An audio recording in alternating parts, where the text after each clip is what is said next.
for Colin. Since he has This meeting transportation is being background, recorded. Okay, we're it's recording like you. GPS in the car, just keep saying it. But for a long time, the city didn't have anyone with that kind of transportation background.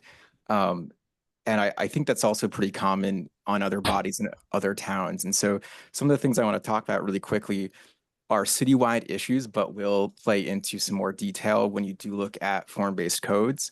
So I'm going to just give you two examples and how to look for those problems in the future as you make changes. If you look on Market Street, you can see that the 3-inch drop along the length of a building results in a split sidewalk. So you have some public sidewalk that's at a normal grade, and then the floors of the buildings are just a couple inches up. So they make these little sidewalks that match the building, and then they have to make either a ramp or a step to match the more public part of the sidewalk. These really constrict pedestrian and bike movement. And so if we have a situation where grading is going to occur like that, we need to actually designate more space for pedestrian and bike flow, especially in street situations. I'm going to use street and road in a non-interchangeable way. A street is a public travel way that encompasses multiple modes of transportation and has destinations, stores, houses, places to go to and be in front of. Whereas a road is something that is just designed to move vehicles or maybe bikes longer distances. So Dorset Street is a road. Williston Road is a road, or Strode. It's trying to do both functions and is doing them both very poorly. And so when we look at situations where we have buildings being built right up to the property line, it's really good at maximizing the value per acreage, like the taxable value per acreage. That helps with maintaining municipal services and is really important. But if we don't make the spaces for the pedestrians and people who actually will frequent those shops, if we don't make that accordingly, they won't drive the same kind of business. There won't be the same agglomeration benefits. So in that example, example one, that's the thing to think about, is dealing with those kinds of grades that make sidewalks get separated. The other place where you would see that is by Blisby, where there's a totally avoidable Blisby on Shelburne Road. Totally avoidable. There's 3 different sections of sidewalk. It's 5 feet next to the curb, 8-foot green strip, 10-foot sidewalk, stairs, and then sidewalk at level with the storefronts. There's 30 feet there to play with. If it had just been 2 different sidewalk levels, that would have been way more efficient. 10-foot buffer right next to the road. That's more space for the trees, more separation for pedestrians. You get to expand the amount that the public, pedestrian, and bikers can use, because we really don't want bikers in Shelburne Road, right, in a place like that. The other thing to worry about with roads when you build up to the front line is that if there isn't a lot of right-of-way, it's better to put the bike and pedestrian access on the other side of the building. On Dorset Street, which is a road, most buildings are set back a little bit because there's a lot of traffic going at a fast speed. This is very uncomfortable for people who are not protected by a steel cage. So we have next to my neighborhood, 325 Dorset Street, there's a dermatology building that's fairly new. It's built right up to the lot line on both Brookwood and Dorset Street. The problem is there's really no extra space to buffer pedestrians and cyclists.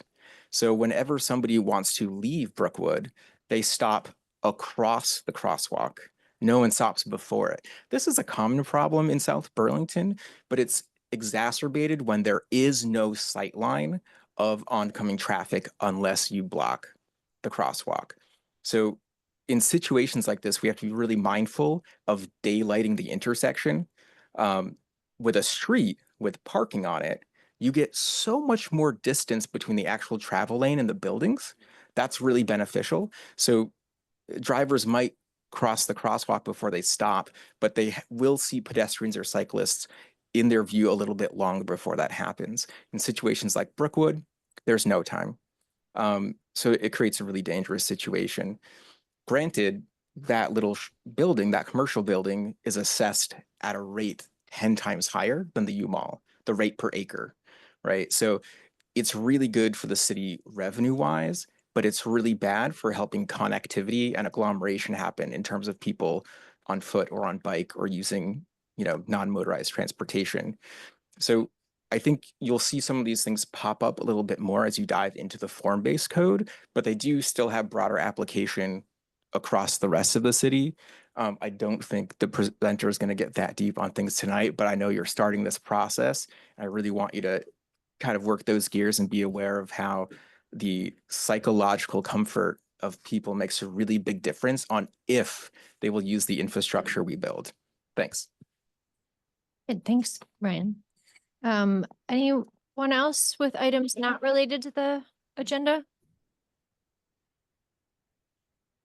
Okay, then we can go into announcements. We did have a few things right in our packet to review with some links on the Green Mountain Transit changes, as well as the City Green feasibility study, which had come up a little bit at our last meeting. There's an update in there. Anyone have any announcements? Michael? Actually, I have a question about there's a disconnect between what was in the minutes of the council meeting and what we have in our packet. The council minutes say that Mr. Councillor Smith suggested asking the commission to present some alternative language for the council to consider. And we have the staff was asked to develop options that use the concept of lands reserved for the future in a master plan, and that would apply to the balance of land at the time a property owner elects to take advantage of the one-time master plan carve-out of up to 2 acres. I went back to listen and looked at the minutes, and what I first read is what's there. What we have in our packet is not what the council said. It may not be relevant, but but then again, it might. Okay, that's pretty specific to item 7. It is only specific to item 7.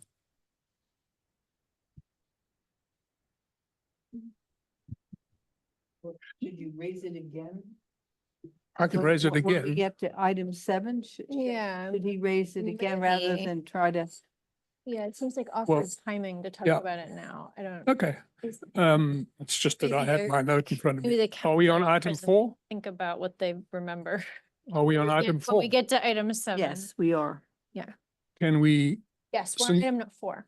okay.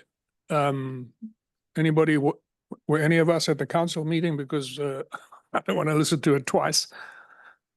Which one? The where is it? Service reduction for Was that the You're still third? talking about the same thing. That, Green Mountain Transit. Oh, the Green Mountain Transit. Was that the third when you got the presentation, Tim? This meeting is being recorded. That's when you got the transit report was September 3rd. Okay. So I listened in at home. I was here, so. Anybody else hear it? I'm sorry, I'm missing what you're asking, Michael. Well, we have a short meeting this evening. I'm trying to avoid having to go through the whole presentation, if we can avoid it, Of what? of the Green Mountain Transit draft service reductions. We were not planning to talk about one. That's just a staff announcement right. for you about what exists. You can discuss if you'd like to have a discussion, but tonight there was No. no scheduled discussion of that. Well, I might add what they presented. What was, I think it was 2 or 3 scenarios. So it wasn't necessarily definitive, except their a deficit is. Yeah. That's pretty definitive. But how they were going to resolve that, I think, as I recall, they had a couple different choices. Yep. And they were kind of waiting for towns to pony up more or for other data to come along. Yeah, I think one of them was to cancel bus 11, which is quite an important one. Mm-hmm. Okay, other And- announcements? Paul? Ingalls? Not so much an announcement, but a question. I've had several questions about the status of the property that is the Pizza Hut. Can you speak into the mic there, Paul? Pizza Hut and the Shell station on the corner of Swift and Shelburne Road. Would you like a quick update on that? Please. So a while ago, the applicant, I guess I want to say a year and a half ago, the property owner submitted an application to redevelop the Pizza Hut, the gas station, and the service station behind it. That application was denied by the DRB because they did not meet our, the board did not feel that it met our inclusionary zoning standards or our requirement around drive-throughs. That was appealed to the environmental court. In the meantime, the applicant submitted a new application to the DRB rectifying both of those. In May of this year, the DRB approved the revised plan. And then a couple weeks after that, the environmental court issued a decision. It was a de novo review, but they came to the same conclusion as the DRB did, that the application that the DRB had denied did not meet the city's regulations at that time. The applicant is considering whether they're going to appeal that to the Supreme Court. Additionally, they're reviewing our draft regulations that have gone to council to see if that modifies any of the way that they're looking at things, because inclusionary zoning standards change and things like that. So we're in regular communication with them on that, but that's the current status. It falls in their court. In the meantime, can anything be done to clean up those properties, which are eyesores?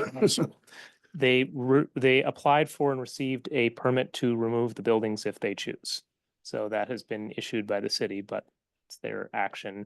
And in the meantime, when we see of poor activity taking place on the property, us and the police department have let the property owner know in order for them to take steps. So.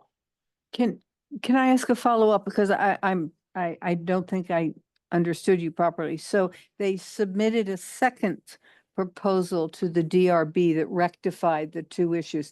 Has that been? That was approved by the DRB. And that was yes. approved.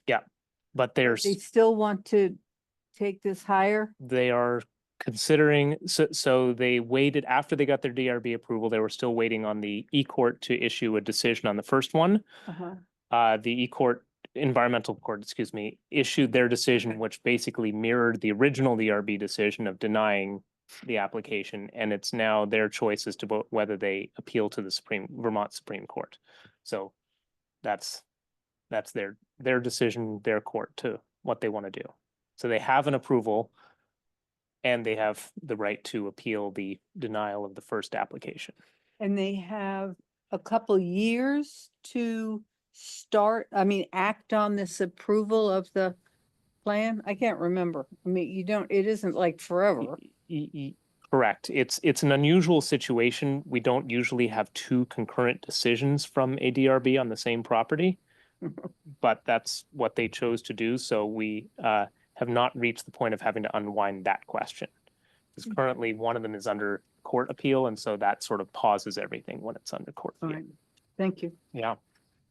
And what's the status of raising the buildings? They received a permit to do so. They have chosen to not do that yet. For whatever reason, they don't tell us why they choose to or not to, but they did get a permit to do it. Okay, any other announcements? Just briefly, that the city council last night, with several of the people who are in attendance here tonight, had a special meeting to discuss 1720 Spear Street, what was previously known as the Long, now called Longview property. Back in February, the city council at the time had submitted a letter of support for the South Burlington Land Trust and NEAT, which is the property owner, Northeast Agricultural Trust, to apply for funds from the Vermont Housing Conservation Board for conservation. The council last night considered a updated letter of support that would go to VHCB for their meeting next month. VHCB is considering funding both conservation of a portion of the piece of land as well as supporting the funding of the construction of permanently affordable housing units in a agreement that NEAT has with Habitat for Humanity. And so the council last night, after some discussion, ultimately submitted a letter of support strongly supporting the project and indicating that if certain conditions are met in terms of an appraisal being completed and the property being surveyed and certain other requirements, that the city council would be prepared to commit up to $461,000 towards that from the open space fund. So more to come on that, but just heads up on a subject area that council spent a lot of time on recently. Great, thank you. Did I miss anything? Was I deeply inaccurate in any of my summary there? Okay. Okay, so we can move on to 5, the form-based code update. I Or actually could I have Colin? or just I guess my question, I guess, are this quickly circling back to the whole Green Mountain Transit thing.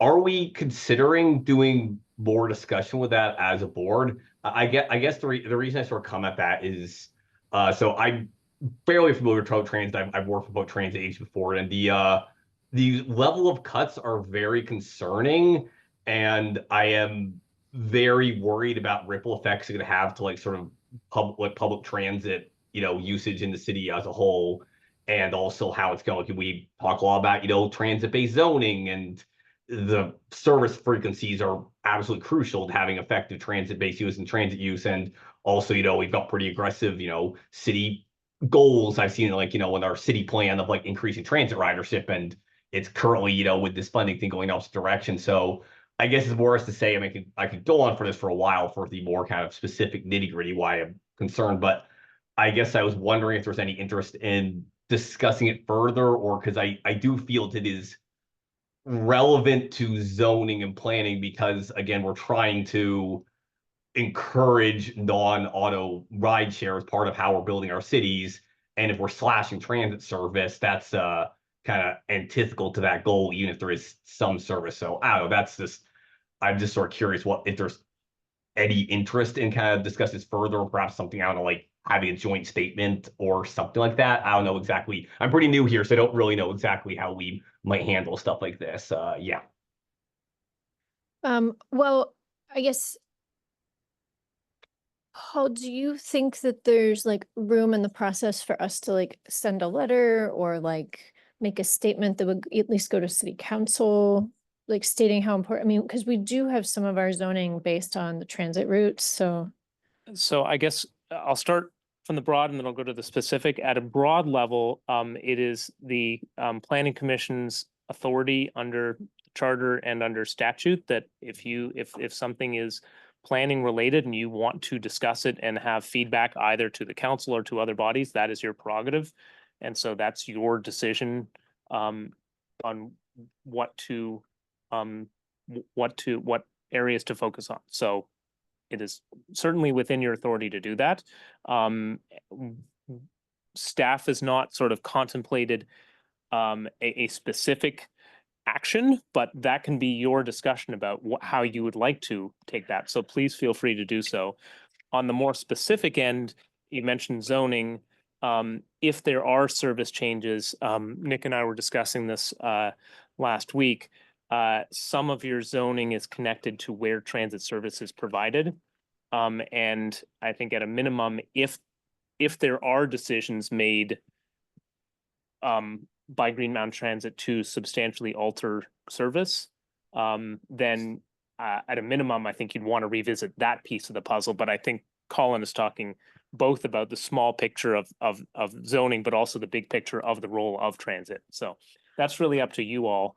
And Yeah. Yeah, and I guess the follow-up to that is like, what do you think the timeline is for them making a decision about cuts? or- So what they presented on August 27th is their draft decision in 2 phases of action. So phase 1 would be cuts taking place in February, and phase 2 would be cuts taking place in July of next year. In order to make those cuts, they need to basically, through their various contracts, have to bid out those services to the drivers some months in advance. So they're in the process over the next 5 or 6 weeks to hold public meetings around the region, get feedback, and then either finalize those decisions, or if entities such as VTrans or others have supplemental funds, or there's feedback on having different routing cuts or other ideas, then this is the period during which that's happening. So it's, and then for the June ones, it's a little longer, sorry, July ones, they've got till about February to make those final decisions. So they were trying to intentionally put it in 2 realms so that there's more opportunity for parties to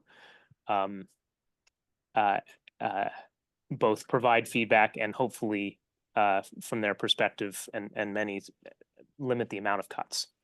So that's what I know. So it sounds quite timely and like it's gonna have a big impact on our community. So Colin, we're not in a position tonight because of how it's on the agenda to like have any kind of specific action, but what we can do is see if the group is generally interested in pursuing it as an agenda item on one of our upcoming meetings. Maybe to look a little closer at it, how it relates to our zoning, and look at the route map maybe, and potentially issue a letter or statement. Yeah, I mean, it sounds like it sounds like if we were to do it, ideally to happen next week meeting. It sounds like if that's the time frame. I think it's part of the reason I brought up as well is because I know they are as well specifically requesting funding from the city of South Burlington. I remember hearing among other sources too. So it is something that's like, you know, in our sphere of influence, whether or not whether anyone's too stacked on that or not. But of course, you know, I'm only one person, so I'd have to, understand what's coming, what other people on the board also feel on this matter as well. Absolutely. Do other people have interest in perhaps discussing this in the next meeting, or is that just or we feeling this is not really in our wheelhouse? I would say that it's a service that doesn't get used much. It's subsidized heavily, and I think that if we're going to look at it, we should look at it through the lens of how could ridership be increased, because that's what it comes down to. I think is it's a subsidized service. It just doesn't get used that much. I guess. Yes, and that's why they're cutting routes. Is they're not, it's no. I would push back on this a little bit. I mean, I know we don't have a full temper discussion. It's not really that the ridership isn't actually that bad. The main reason around these cuts is because their budget has gone up massively due to increased labor costs and healthcare costs. So we've sort of seen, and essentially, yeah, there's a lot of COVID funding that kind of hid that. But like, I mean, an interesting fact I found was that nationally, transit ridership around the country is only recovered to about 75% pre-COVID levels. Green Mountain percentage is at 87%, so it's actually well above average that recovered from COVID. And it's subsidized, but like, so are all of our roads. Like I think, I mean, this is again, me the kind of prospecting from person that's coming from a transit background is it's easy to think of it as a business because it's something that's moving people around, but it really is kind of better thought as a physical infrastructure. And yeah, I definitely agree. There's definitely discussions to be had about what is the right amount of subsidy, but like its subsidy amounts are actually pretty in line and actually pretty, like the cost per rider on the 11 is barely higher than the cost per rider on the New York City bus network. Interestingly, it's surprisingly close. Like I guess I won't push back. I think there's a perception that it gets poor ridership, but I'm not sure I'd agree with that. But again, as you said, it's definitely a larger discussion, absolutely, but it's the problem isn't ridership. The problem is their costs have driven, all the COVID funding is driven up that kind of hid those rising costs because most of their costs are labor, and labor rates are massively up. Like their operators are starting to pay 30 an hour now because people don't want to drive buses because it's a very difficult job. So like, that's sort of the main reason, as far as I can tell, that they're having this budget crisis is their costs have gone up and their funding hasn't matched that. I mean, it's the same crisis we had with the schools where, all their healthcare costs are going up, so needed massive budget spikes. And, it's the same problem is affecting the bus network. It's not like it's not, that's what I'm saying is it doesn't seem like a ridership problem. It's more a problem of their operating costs have gone up faster than their funding has, but at least that's my take. I mean, there's clearly discussion happening. So we Yeah, probably shouldn't actually I get can shut up. I in- can shut up. So, because this is an announcement, but if folks are interested in adding this to a future agenda to give some kind of statement or at least just talk about it more, we can certainly do that. Yeah, I would like to understand how it might impact some of our zoning and some of the density goals that we have. 'Cause Okay. those depend on a certain amount of services, I think. And it would just be Okay. important to know if we need to make changes there. Okay, so it's Donna?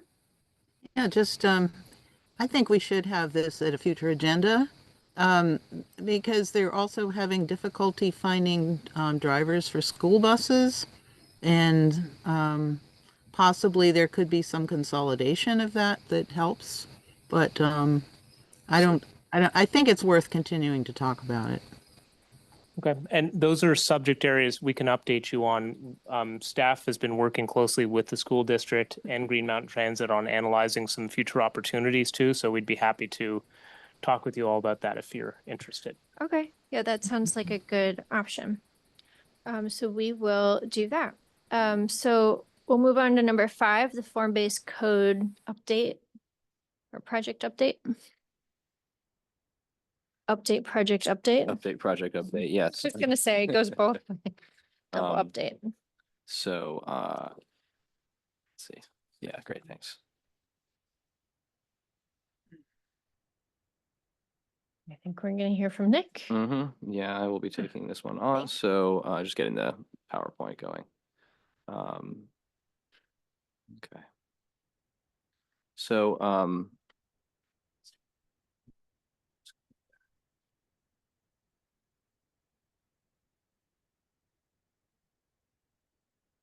it should be screen sharing. Fun continues. Why is it not?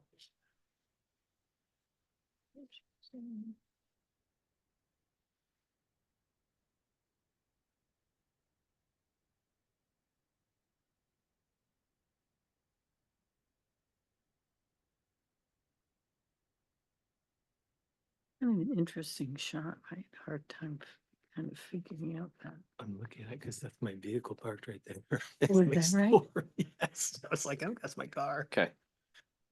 Yeah, my store's right here. Yeah.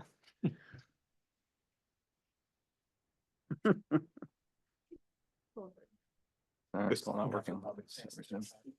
Yeah, You get there behind this Chinese. You can, yeah, you can drive right, no, you drive around behind the mall. it's in the form-based code, If you drop off clothes at I come from the other side. Oh, yeah, the replace. yeah, yeah. you can go all the way You can go all the around, way right to Yep. your, yeah.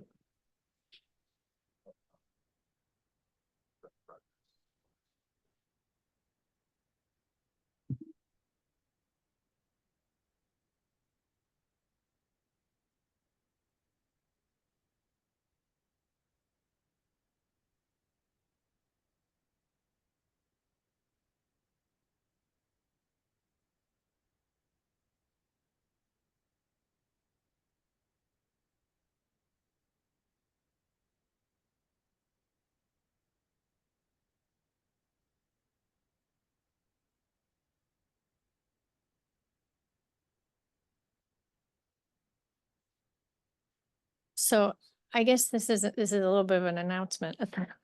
After the last meeting, I went home so happy after the students came in and helped Oh, us name wasn't the that great? street. Yes, it was so I cute. it was just so great. And I know I didn't mention it during announcements, but like, it was just a great meeting. And, I don't know, it made me really proud to be on the planning commission. I mean, sometimes I go home and it's like, oh, we made it through that, I guess.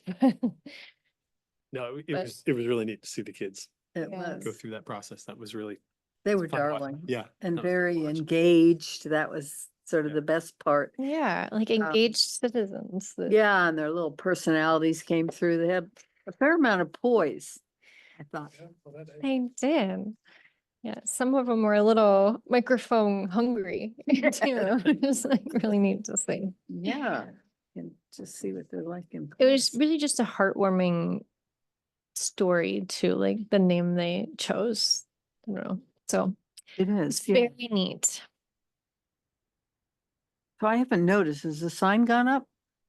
I don't think think- there I was don't gonna think be, it got it I don't yet. think it happened yet. Yeah. There's you're a gonna have a ceremony ceremony. of some Yeah. kind. Oh, that's right. They're Yeah. gonna have a ceremony. But I don't think it happened.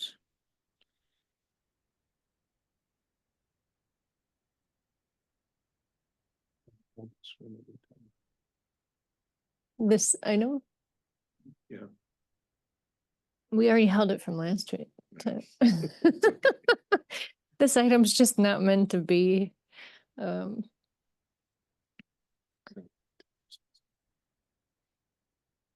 Well. I think we're gonna have to do it eventually, Paul. Oh, yeah. Okay, let's see what else is on the agenda. Can we approve the minutes? August 27. I'll move approval of the minutes of August 27th, 2024 as presented. I will second. Okay, any discussion about the minutes? Okay, all in favor of approving? Aye. Okay, we did that. That was exciting. Let's see, I guess the other thing that I have, and I was gonna say it when we got to the LDR amendments, but, next Monday, I am gonna be doing like a big presentation to the city council.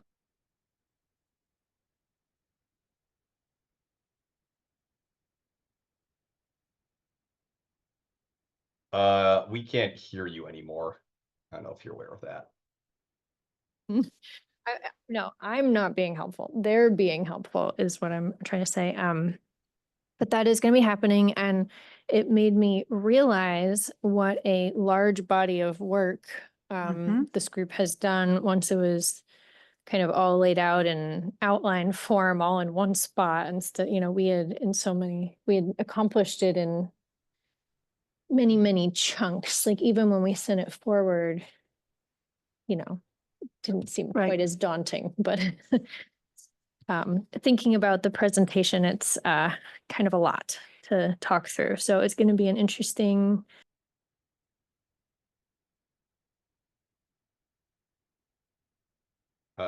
City Hall, you appear to have cut out audio again. We can't hear you in the on Zoom.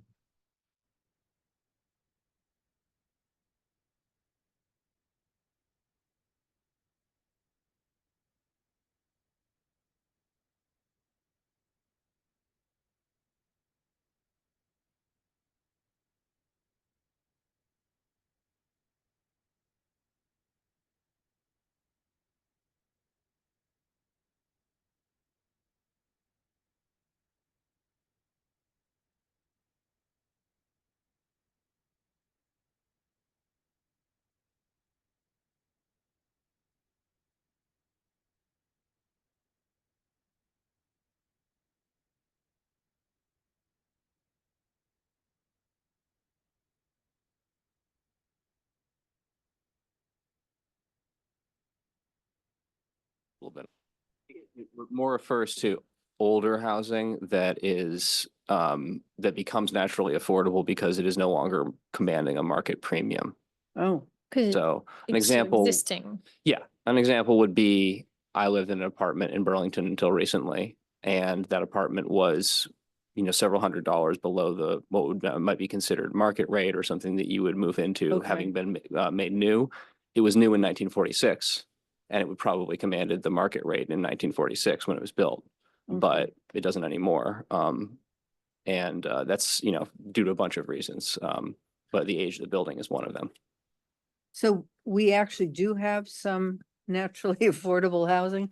It seems I like don't think the housing stock is our housing stock in South Burlington seems to be going up. younger than Burlington, for one, but also going up. I mean, small homes that you would think might be more affordable are commanding pretty enormous prices.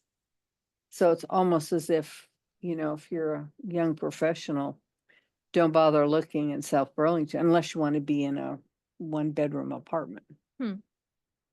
It seems. I mean, maybe that's an over. No, I mean, like a Statement, neighborhood but- like the Orchards. That's a Exactly. perfect example of small houses that were probably more affordable 10 years ago, not now. I mean, maybe, are It's you, almost the opposite of Nick, that. are you kind of saying like a new house of the same size would be more expensive than the existing house of the same size? That's kind of what you're saying. You're not saying like, Yeah, it's- more it's or affordable. less. It's more of a term Okay. of art than a term of science, because it kind of ignores other things that might lead to any given property's value, like size or location or amenities and stuff like that. But I think it's kind of referencing the general principle that, yeah, something of roughly, other things being equal, the age and general condition of housing might negatively affect its price, given a certain amount of both accumulating. Okay. Yeah. That clarifies it for me. Thank you. Which is not a situation that's happening right now. It doesn't No. appear No, that it does way. not.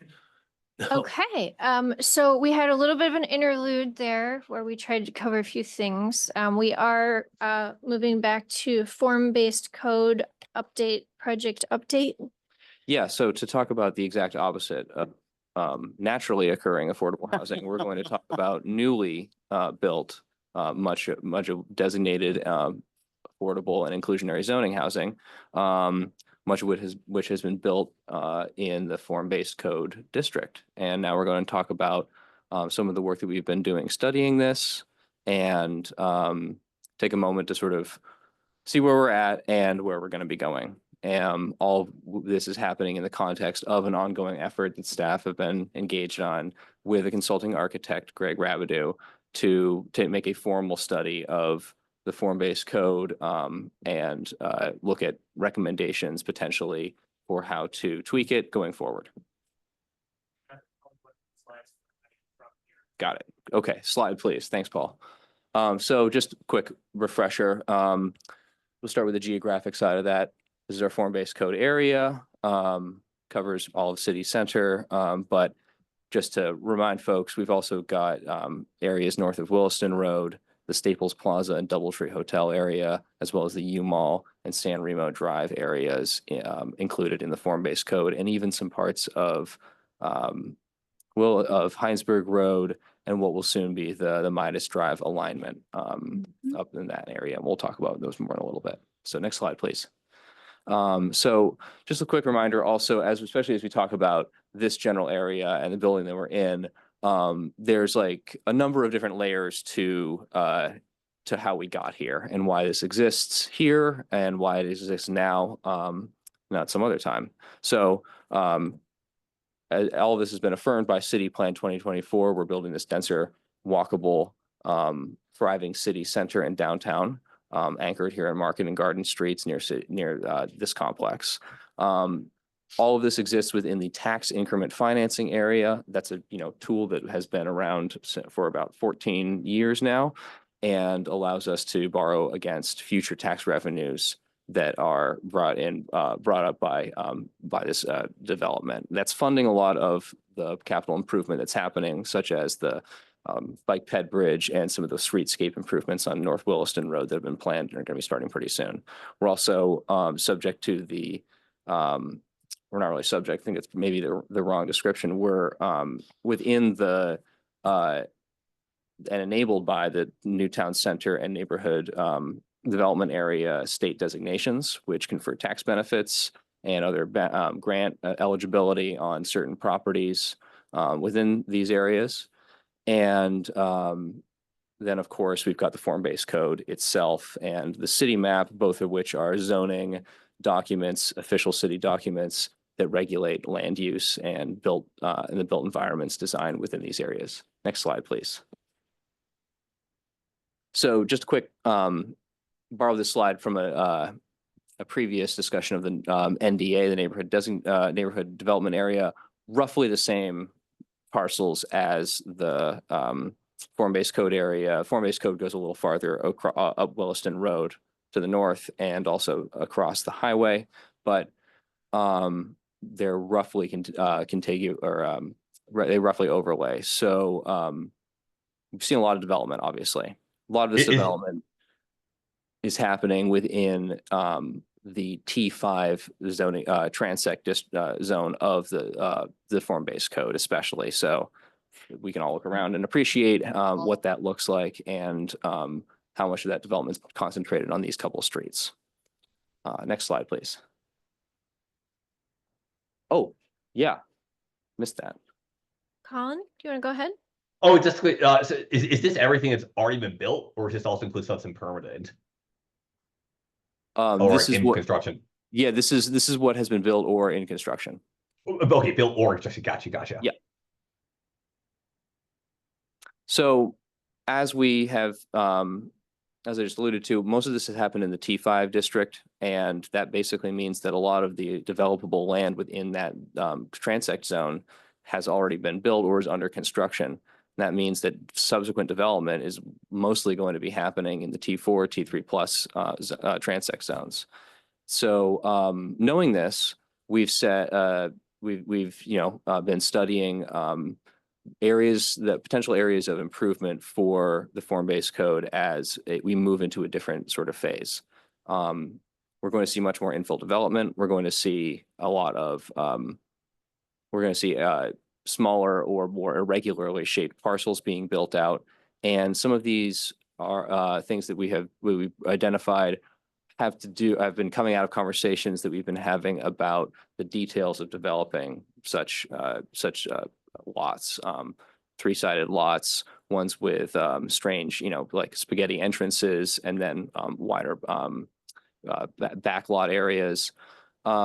So, we've been thinking about these, we've been thinking of ideas that we could be improving, and also trying to take in some general feedback and some general sentiment that we've heard about the buildings that have been built here and this and like the street experience and just the general usage of the code from designers, from commissioners, and from our consulting architect as well.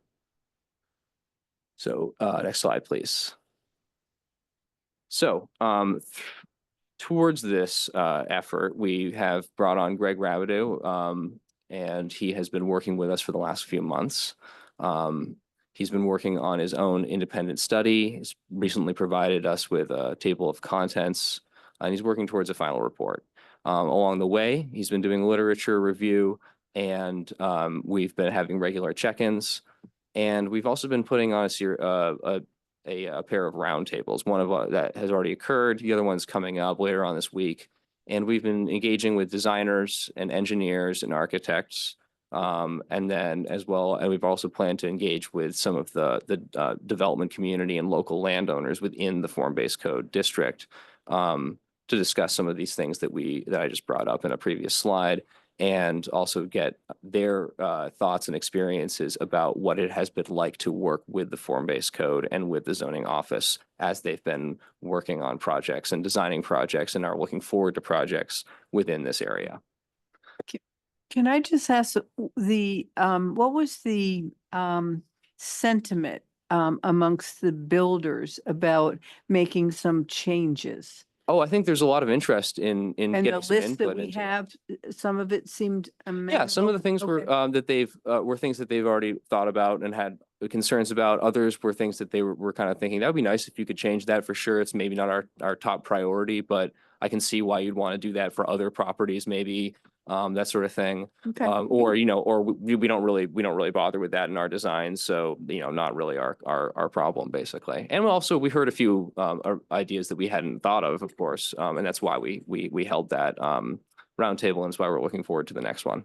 Great. Nick, are any of the roundtables open to commissioners, for example? We're trying to keep it mostly to the folks who have have past experience working in these, or are going to be working on the projects themselves, because we're trying to really just capture their experiences from their perspective as they've worked with the code or are anticipating working with the code.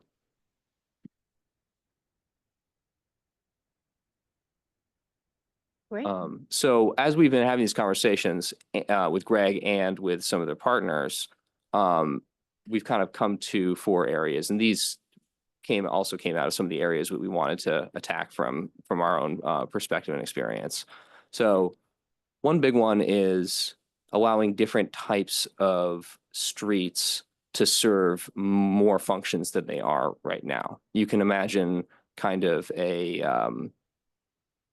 you can imagine a street that is accessible for pedestrians and indeed created for their almost exclusive use that might still meet fire and safety access standards, which would allow that to work as something that could, as a frontage, the same way that, a more standard street like Market Street currently serves as a frontage. Or to allow for more flexibility when creating and designing cottage court developments, that sort of thing. When we're looking at some, areas like the co-housing community on East Ave has come up a few times, but also looking at some of the local developments and trying to incorporate some of these sort of functional design goals with local vernacular and integrate them into something that's familiar, but also opens up new opportunities for development and new opportunities for types of streets and new functions for streets and the built environment. I'm going to jump ahead to number 3. In pursuit of that, we've been kind of looking at this concept called the hierarchy of streets, where we might be, this comes out of a study that we did in 2017 with VHB.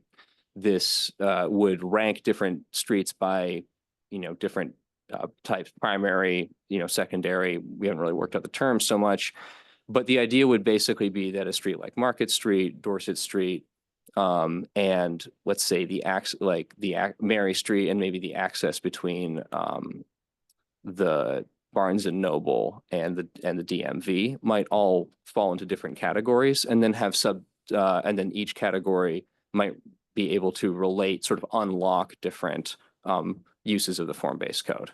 So that would help to, in the same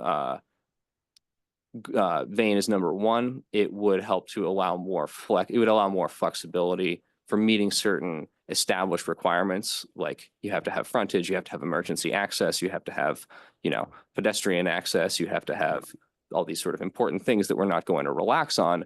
We want to find new and creative ways to help people meet those, while still making sure that these functions these core functions are retained. We want to look at it more as sort of unlocking new functions by rethinking some of the existing infrastructure that we have and how it relates to our regulatory structure. In a similar vein, applying the same kind of logic to building envelope standards. This is a more general issue that we heard raised in the prior roundtable. People had specific examples, but the general, to their project, but the general feeling was that building envelope standards could be, if they were to be relaxed, there may be more opportunities for different kinds of building forms, different, materials used, some of the things that we would like to see more of. And so we're kind of continuing to study how we can do that without, again, relaxing some of the performance-based standards that we do need to see, such as, efficient use of space, attractive design, health and safety, all that sort of stuff.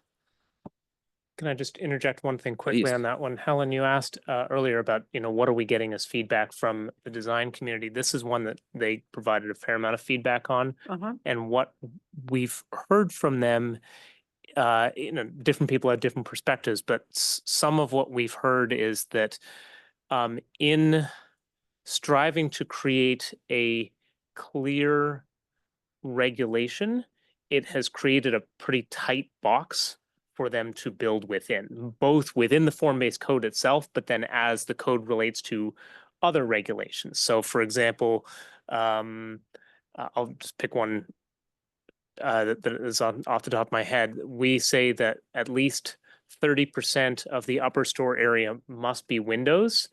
That is really close to the requirements, the maximum that can exist under energy codes before they have to go to another level of insulation across the entire building. And so the layout of that becomes a very tight box. Similarly, we talk pretty clearly about heights and things like that. To have designs that are sort of on a diagonal is a little bit challenging, for example. So some of the feedback that we've gotten is that what they've learned is that it is there are ways to get something done, and that is of course what their clients are looking for. And sort of a related issue is when something is outside of that tight box that's written and also potentially allowable, it's possible, but it necessarily slows down the process because they're getting staff feedback and then they're going back to their client, and then their client's talking to the builder, and then they're coming back again, and it's proving that there are obstacles to creativity. So some of the discussion has been exactly like, how could we have more, how could we open up more creativity so that the designers can come to their developers and say, here's a more creative option that doesn't cost any more in either dollars or time. So, and then that's the challenge we've now put to our consultant to look at that. So that's one of the pieces of feedback that we've been getting that I think was really useful and helpful. So you've been meeting with architects and designers versus, So we broke it into Construction two groups. site? So the first group was engineers and designers. So landscape architects, engineers, those who do the technical, creative and technical work. And then the second one is property owners and developers who obviously they work closely together. Some of them work for the same companies, but often the viewpoints that they're bringing are a different set of perspectives, which is why we something more monetary. Like, what can we afford to do? right. Yeah, and also maybe perhaps a little bit more engaged with some of the process because they're the folks doing the project managing that Paul was alluding to that can sometimes result into this or involve this back and forth. Nick, a quick question, and I'm thinking more of uses here. I know in the T5, and I can't remember if it's in the T4 too, that first story has to be commercial, yeah? Yeah, that's right. How are we doing with that? I mean, is it functional that we're going to get some stuff there? I remember there was some debate about what was going to be allowed there and, what the market will bear.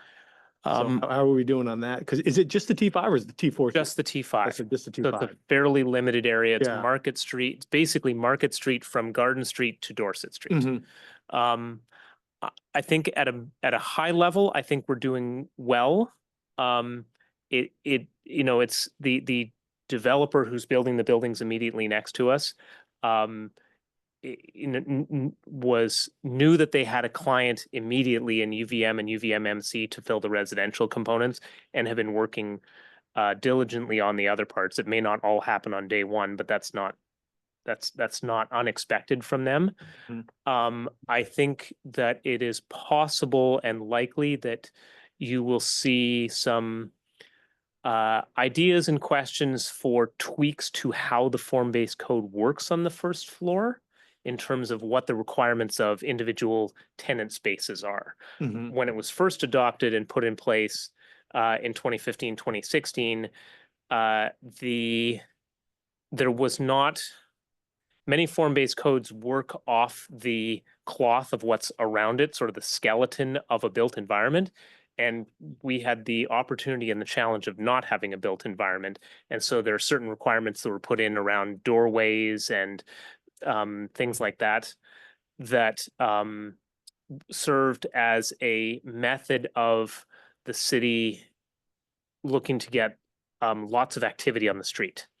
Now that there are actual buildings and actual tenants, there may be more precise tools that we can look at that may, as the property owners sort of get some experience in the next few months, may come to us and say, hey, we've got some ideas on how to make this space more engaging that are different tools than what we have. But that's where we are right now. One could expect that once these buildings are occupied, the demand for services will become more clear, and that would guide the market. I don't see much about renewable energy here, and your comment about the 30% glazing implies that it's not as well insulated as it could be, because if they go up, they have to increase it. So how many of these new big blocks of these huge buildings have solar, for instance? The city mandates new buildings that were submitted to, excuse me, the city mandates that any building for which the designs were submitted to the fire marshal's office after February of 2023 must have solar on the roof. A couple of the buildings that we're seeing here fall into that category. The other ones have to be solar ready, and so the opportunity may present themselves. But buildings moving forward from that date do have to be solar. My implication was not to say that they're not as tight as they could be. The way that the energy code works is that there are different ways to reach that standard, and fewer windows is a way. It may not be a way that is, or triple pane may be a way to do it. I was just saying, I wasn't suggesting that our standards are not good. I was just saying that they butt up against other standards. And I'm not saying that ours need to be lessened, just Yeah. that is a reality that we've heard feedback. Other standards that are a little more demanding. Yeah, it was my understanding. It creates a narrow set of paths to design. What incentives could we offer to the buildings that are solar ready but not installed? I know.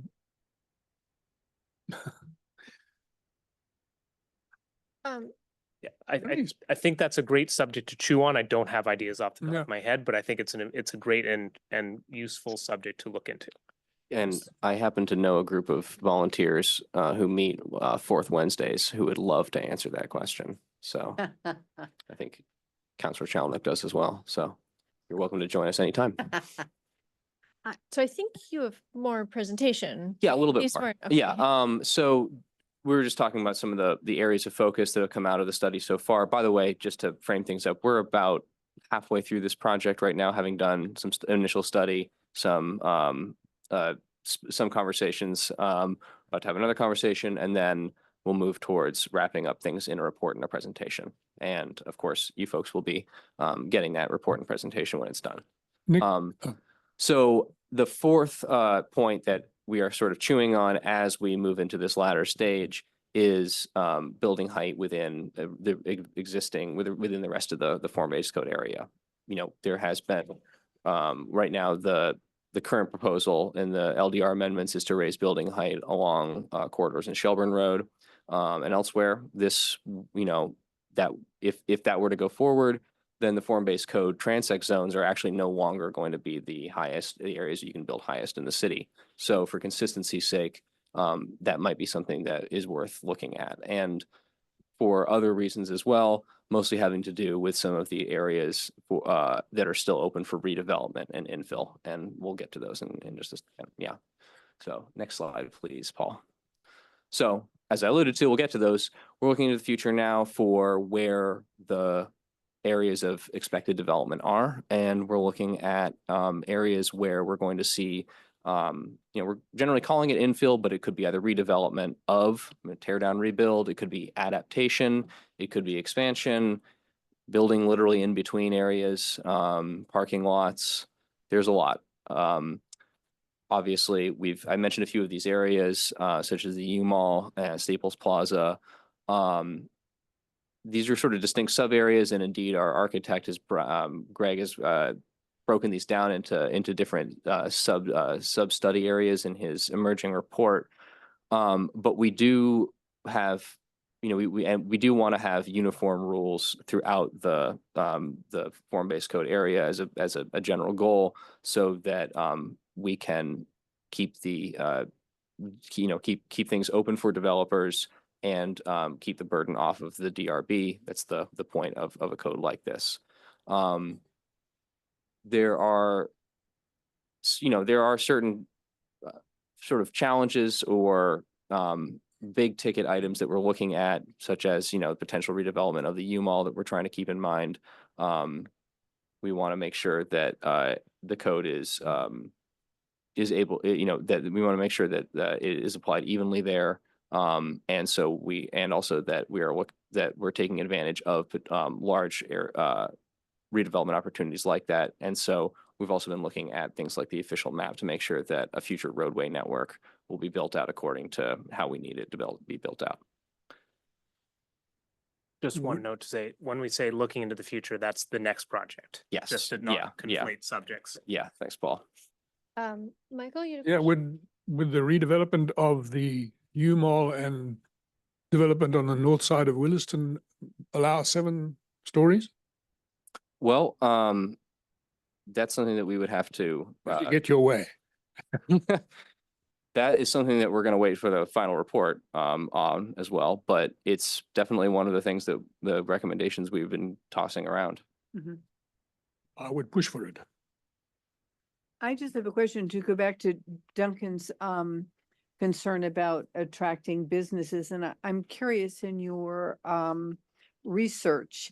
Winooski has gone through this, Yeah. and they had lots of empty building sites, and they seem to have filled them up. So I'm just curious, have there been lessons learned from them that you have gathered? And are there other things that maybe they haven't done that elsewhere in the country where a community incentivizes in some monetary way, potentially, the ability for small businesses to move into what would be, A+ space, right? And I'm assuming it would be more expensive perhaps than the rent at the Blue Mall per square foot. Naturally. It's the naturally affordable Blue Mall. Commercial housing. Yeah. Rental place would be very different in this. I'm just curious how much you've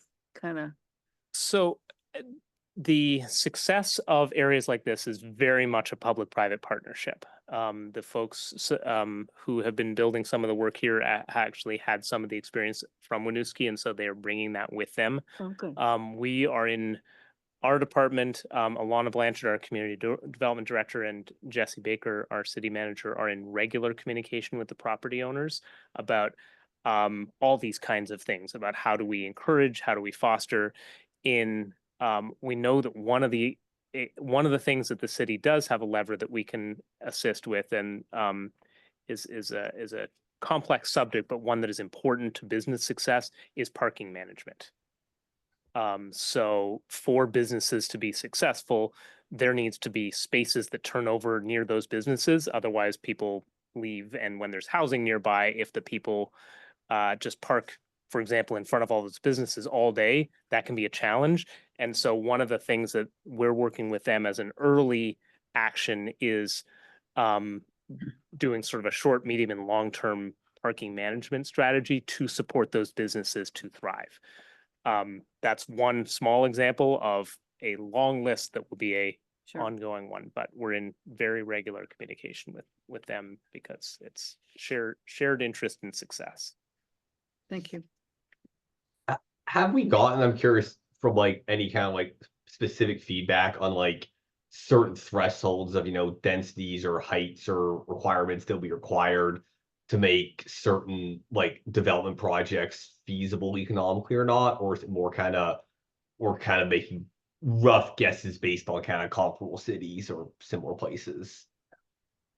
Yeah, that's a great question. It seems like in cases like this where we're doing largely new construction, we're using form-based code to foster an area in a neighborhood where really there hasn't been one before. There isn't necessarily like a silver bullet that we can, or really there isn't like a density that we can compare to a few like very similar blocks directly adjacent and make a really nice natural experiment of it. So I don't think there is like a rate of, let's say, residential square footage to commercial square footage on a given block or something like that, that we have clued in on as being like ideal. Part of the challenge that does illustrate, though, part of the challenge that faces us so far and will continue to maybe be a little more salient, which is that, their city form-based code is not limited just to the Market Street, Garden Street, and, eventually U-Mall areas. It's also a number of the neighborhoods that surround us. And so the density of those neighborhoods has a lot of bearing even on, a few blocks away down here eventually, and vice versa. So these things, you could describe it as fits and starts. You could also describe it as a series of feedback loops where, a certain amount of density enables a certain amount of walkability, a certain amount of walkability encourages a certain amount of further density, and then that radiates outward. So we want to keep those ripples radiating outward, starting with this splash that we've made here. Absolutely. And one other question, I've been hearing a lot of people talk about potential development from the U-Mall. That be a very big project. I'm very intrigued. Is that something that like we're more kind of thinking, oh, hypothetically, that is a site that has some underutilized parking lots, or is there an active developer interest in that? Or is it more kind of a hypothetical kind of? Colin, I'd put it probably squarely exactly between those two holes that you just described. So there are new owners of the property as of a couple of years ago who are very much invested in the property because they saw opportunity there. There's not imminent action and activity with to be happening other than the current reconstruction of what used to be the Sears Auto building, but we are in pretty regular communication with them about, they're invited to participate in this work. They've been keeping tabs on it. So there's not anything imminent, but they are interested in the medium term. And so we have been acting accordingly to make sure that we're both collaborative and prepared for when that time comes. Okay, got it. Thanks for the insight. Yeah, I see you're looking for questions for Planning Commission. Before I get eaten by mosquitoes here, you notice I am outdoors. But I guess I was enthused to hear that there was more discussion about pedestrian-only streets that do allow for emergency vehicles. I think one of the pieces I'd love to see a little bit more action on is how pedestrians move throughout the city. It's a good exercise really to start at the elementary school and figure out how to get to Market Street from there and see how pleasant or unpleasant the experience is, see how many curbs you have to climb over, see how narrow the sidewalks are. If you were to go through City Hall and perhaps exit the front of the building to a potential park across the street, how convenient is that for pedestrians, or was it, not really designed with pedestrians in mind?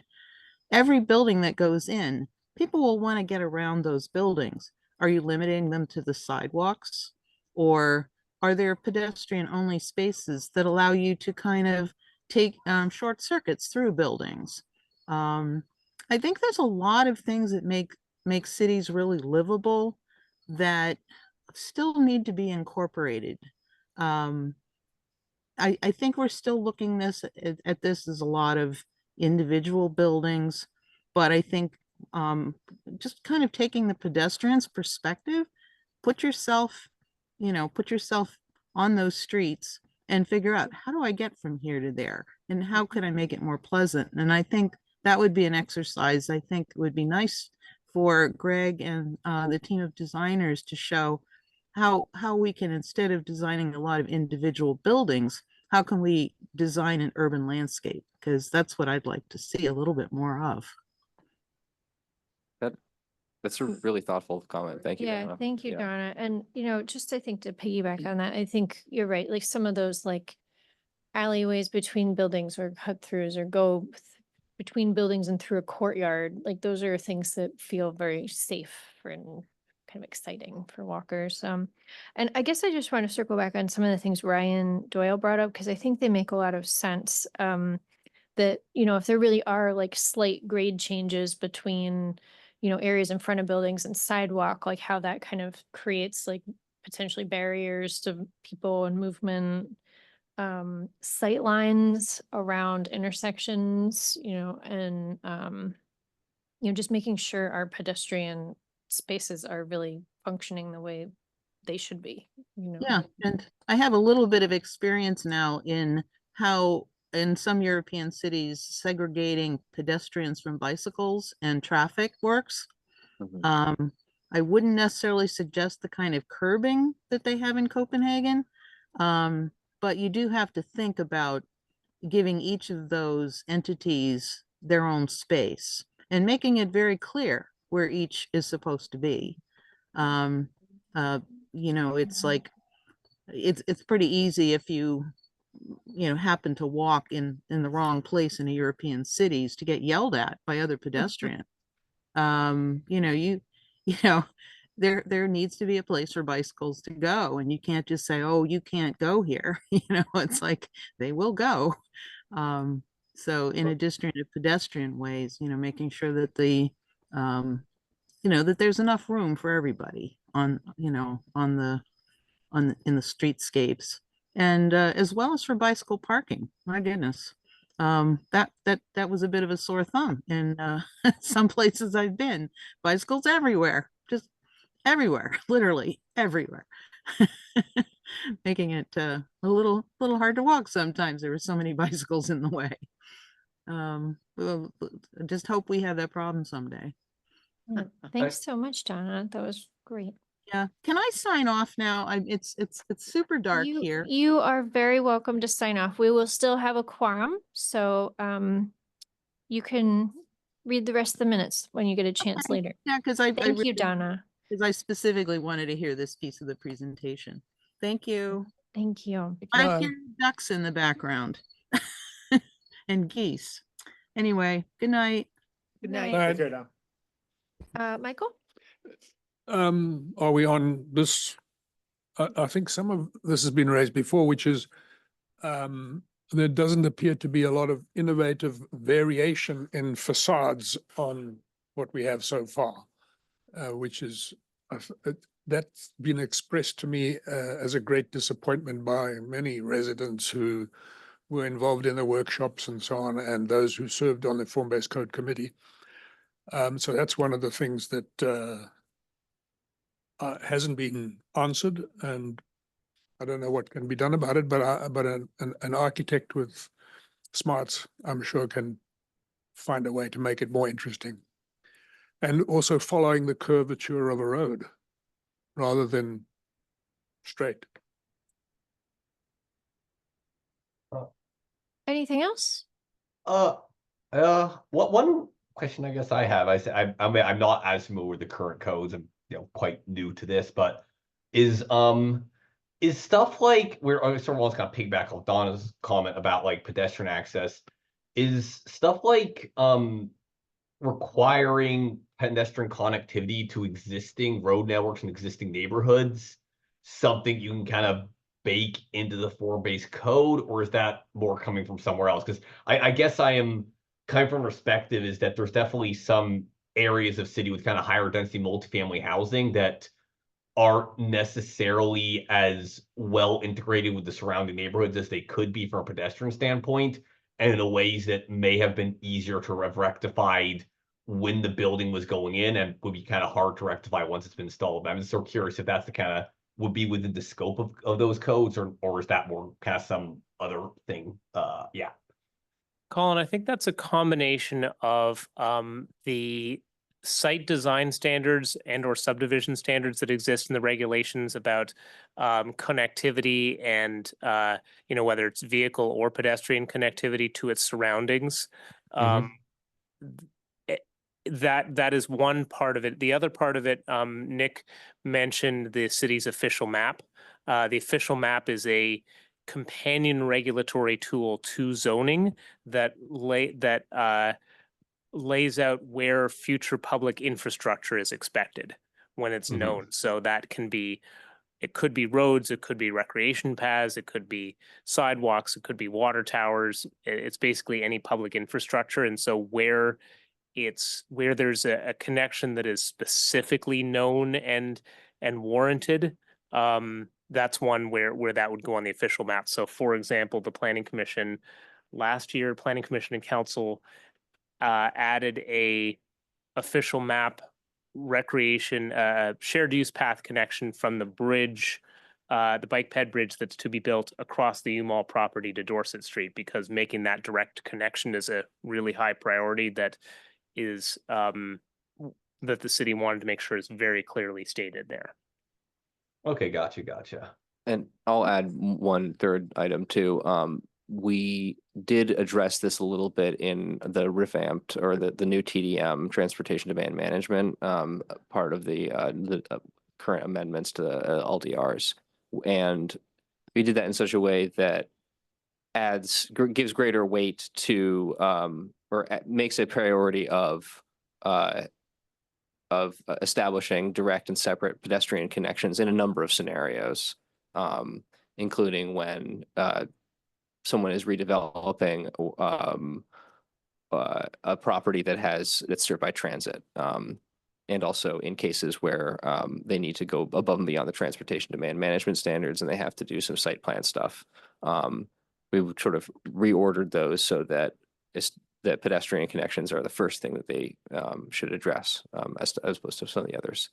But that's a really good reminder, though, as we continue to work on updates to the form-based code, that we should be keeping in mind those sorts of things for properties that are specifically built to these standards, because these standards offer more flexibility and they are just inherently designed more for pedestrian access already. So it should be easier to achieve. And hopefully some of the designs that result from that sort of extra focus on pedestrian connectivity would be, more interesting and pleasant to navigate than some of the ones that we've got right now.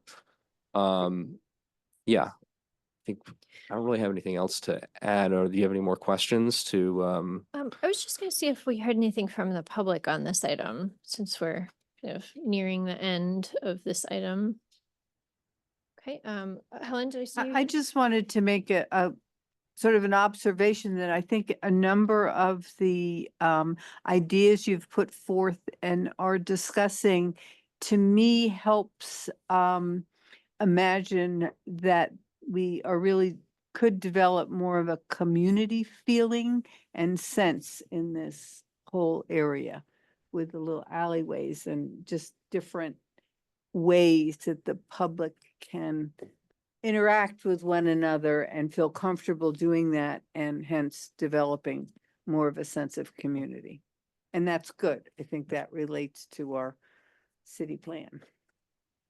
I'm glad to hear that. I'm looking forward to bringing this final report out for you folks in a few months. Nick, in the early diagrams of this whole area, there was a greenway along the wetland that is on the south side of Garden Street, with a pedestrian walkway and quite a wide piece of greenery all the way along. Is that still in the works? It's on the official map at the moment, I believe, answer. yeah. So, we have Michael, the green? amount of green on both sides of the Potash Brook Tributary 3 was approved and made firm by the Army Corps of Engineer, the state wetlands, so that has been executed exactly as was proposed. In that, there were allowances for pedestrian access, specifically to go from the Goose Park across and over to connect to City Center Park, and then back across to near the Trader Joe's Healthy Living area. The connections to take place there both involve bridges because they cross important waterways.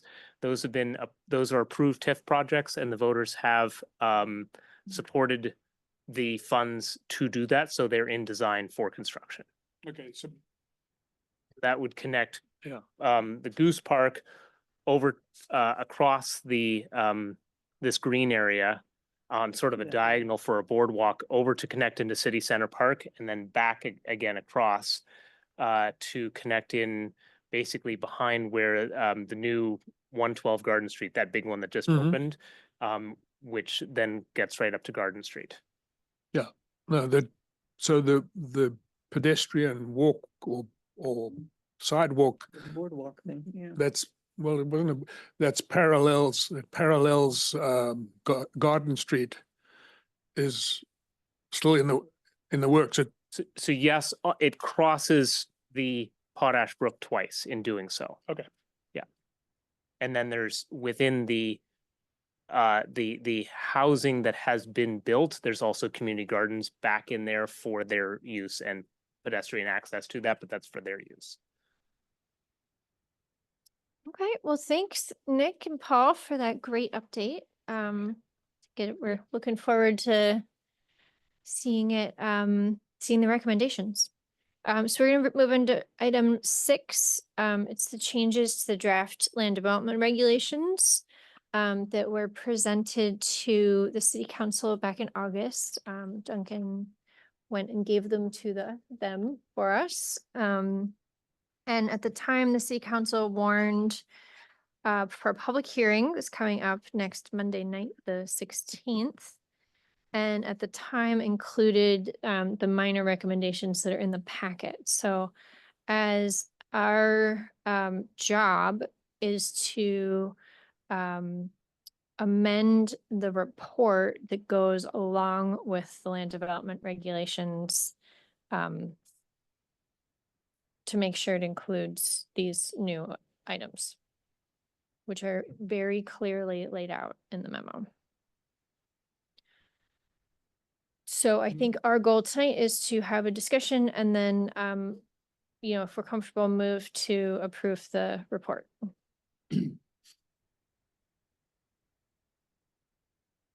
Are those changes listed somewhere? They are, there's a memo, it starts on page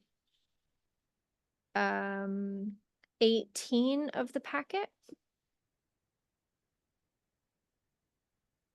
They're like in a separate memo Yep. on page 18. And they are extremely clearly laid out with items, and many of which are typos and references. They're minor. Yeah. Right. Yeah, The most only one of Or any, minor. the only one of a little bit of substance, which which Nick had communicated with you back in August, back in August, was that a prior version of the EV charging standards made their way into the public hearing, even though the commission had voted on an updated one. So what was given to council was the updated one that the commission had okayed, even that we included accidentally an older version. Everything else is, as you can see, adding commas, correcting the letter C to D, that kind of stuff. But transparency is important. Yeah, and I appreciate that very detailed email with all the information about the EV charging thing. Well, if that's the case, I move to find the changes made to the land development regulation amendment number 24-01 through 24 10 do not require alteration to the previously prepared planning commission reports. Do we have a second? I'll second that. I think Helen won the second. So any discussion on the item? Come on up.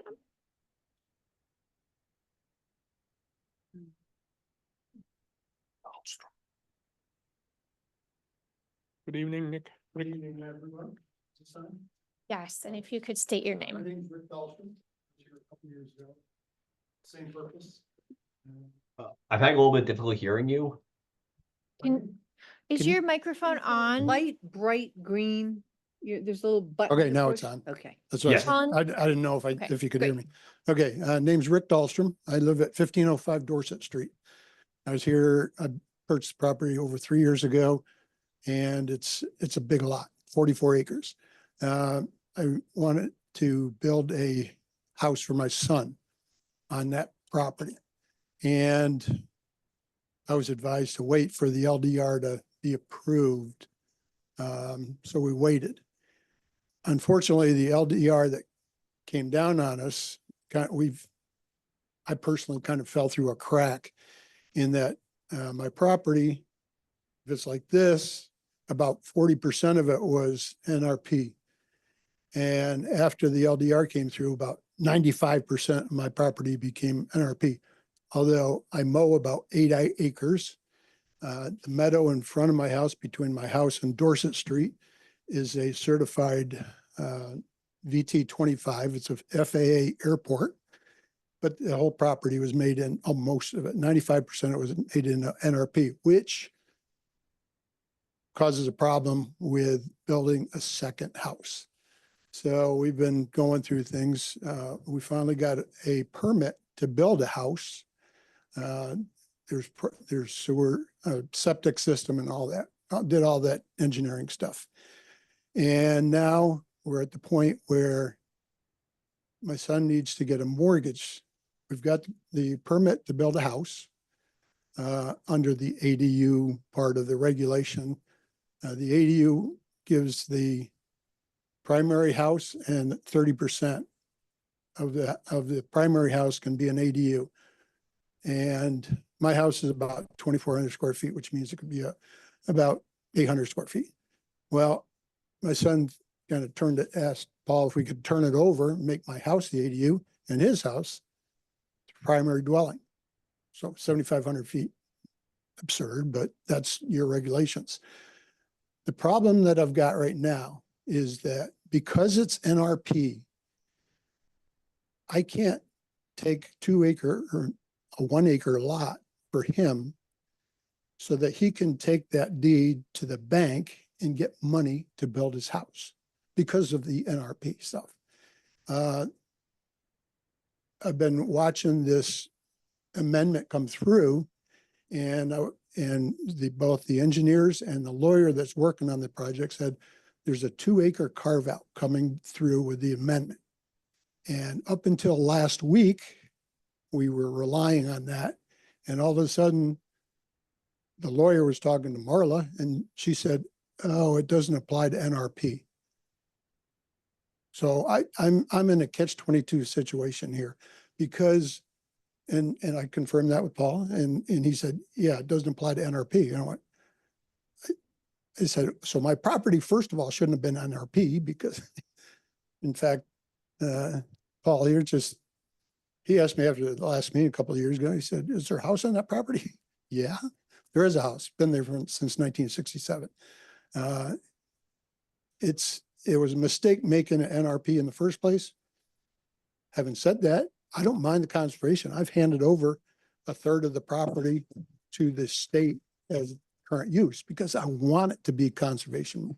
But that was my option, and it shouldn't have been the city taking my property. I like giving it for conservation. But my problem is with this amendment, it doesn't include me because of the NRP. I don't know if it's too late. Last time you said it was too late for me to come to the meeting. And unfortunately it was, because one lady said that it shouldn't be called an LDR, land development regulation. which threw me off because I'm not a developer. She mentioned maybe it should be land use regulation, makes more sense, but I'm not a developer, but that's the name of the regulation. And I was late to the game 2 years ago, and I'm kind of late now because last week we just found out that this 2-acre cutout didn't apply to NRP. So what can be done? I don't know. 2 years ago, I went to this committee and then I went to the city council. There's a 3-2 decision to approve the LDR. But they said, well, we'll be able to amend it in the future for small property owners. One way out is to spend tens of thousands of dollars to build a subdivision, which I don't want to do that. No, I mean, it doesn't make sense. There was supposed to be a fix coming down the pike for people like me and my neighbor, Noah Hyman. He's in the same situation. All his land is NRP in front of his house. His kids are younger, but we talked about it. And eventually he might want to build a house for his kids. He doesn't know yet. What can be done? I don't know. I'm hoping that there's some response and that something can be done at this late stage. Like I said, I ran into this at deja vu, really. I ran into this problem 2 years ago when I presented my case. When I found out that I was going to be excluded with the NRP, and it came to bite me again this time also. So I don't know what can be done. Hopefully something that would. Question for Paul. For an NRP parcel that's more than 15 acres, can't the owner build 3? So in the Natural Resource Protection District, a property more than 15 acres can build on up to 3 lots. However, the homes need to be located within 100 feet of one another. 100 feet? Up to 3. Up to three buildings. Yeah. Because now every single unit building can be a duplex, so that's a change in Act 47. But they need to be within 100 feet of one another. So that's what Eau Claire Parcel C, for example, did, was laid out the 3 lots next to one another. That's an available choice. Doesn't it say it has to be a subdivision? In the NRP, the only way for me to build is to create a subdivision or give my property to the city. You know, those were the 2 options, a subdivision, which I don't want to do that. I don't want to, because then you have to bring in engineers and tens of thousands of dollars just to build a subdivision that I don't want. So that my son can then build a house. I think you might be confused between subdivision and subdivide. Well, that could be. I- I'm not, Actually, I don't know your vocabulary all that well. so I think. Like I said, the land development, I thought was for developers. not- Anytime you change the use, I know the name of the document's not very clear. I mean, we'd like to change it, but it's complicated to change the name. So we're stuck with the name for now, unfortunately. But I believe Michael is right. In the NRP, if you have more than 15 acres, you can have 3 houses Mhm. and they can be on separate lots. But we kind of purposely a long time ago decided they wouldn't be like really spread out. So you couldn't take your land and divide it into 10-acre lots. That's not the problem. So, That's not the so problem. they The have to problem be is- next to each other. The problem is that I don't get the carve out. I can't deed I can build the house, but the bank won't give him a loan on his house because he doesn't own the dirt. So I And it doesn't make much sense for me. I could build the house and finance him, but then I own his house. And what good is that? See, I'm between a rock and a hard place Yeah, here. no, and I think there might be some confusion because I believe Michael is correct in what he said in that if you had over 15 acres, Correct. you can I can have 3 buildings. 3 Up build. to 3. I can have up to 3 buildings. I can't divide off I can't give him the dirt You unless mean I you can't- subdivide. Can't You can't sell a piece to your son. to somebody Correct, else. because it's NRP. I can't sell him a piece of dirt. I don't. And if he doesn't own the dirt, then the bank is not going to give him the money to build the Okay. Well, house. Okay. I guess there's a couple of things. I mean, first, we're on kind of a separate item. So the motion on the table is just about this report that's gonna go to them. So I mean, just to be clear, but then, you know, you do have a concern related to the current LDRs that at this point are technically with the city council. So we have already made all our changes and given it to them. And so it's a little bit out of our hands, like what the city council chooses to do. We are going to be talking a little bit about the master plan carve out, which really only applies to a spot where you have to do a master plan, which doesn't apply to you because you're in the NRP. So I don't know what the answer is. And I don't know yeah, I don't know your process. yeah. I just had the advice of one of the Yeah. counselors to come to your meeting. No, and I think that I think it makes sense. It sounds like I don't know the nuances of the 3 buildings and whether or not you can sell the land or not. That's a little beyond. Maybe you I- could give I, your hang son on. a 99-year lease on the land, and that would satisfy the bank. I just looked up Article 9, Section B2. When a lot is 15 acres or more in a contiguous area, the Development Review Board may allow a subdivision of no more than 3 lots and construction of no more than 3 dwelling units. Is that what we're talking about, the 3 buildings? Is that Yes. if I'm reading that But right? he only wants that- to do 1 building and 1 subdivision, 1 lot.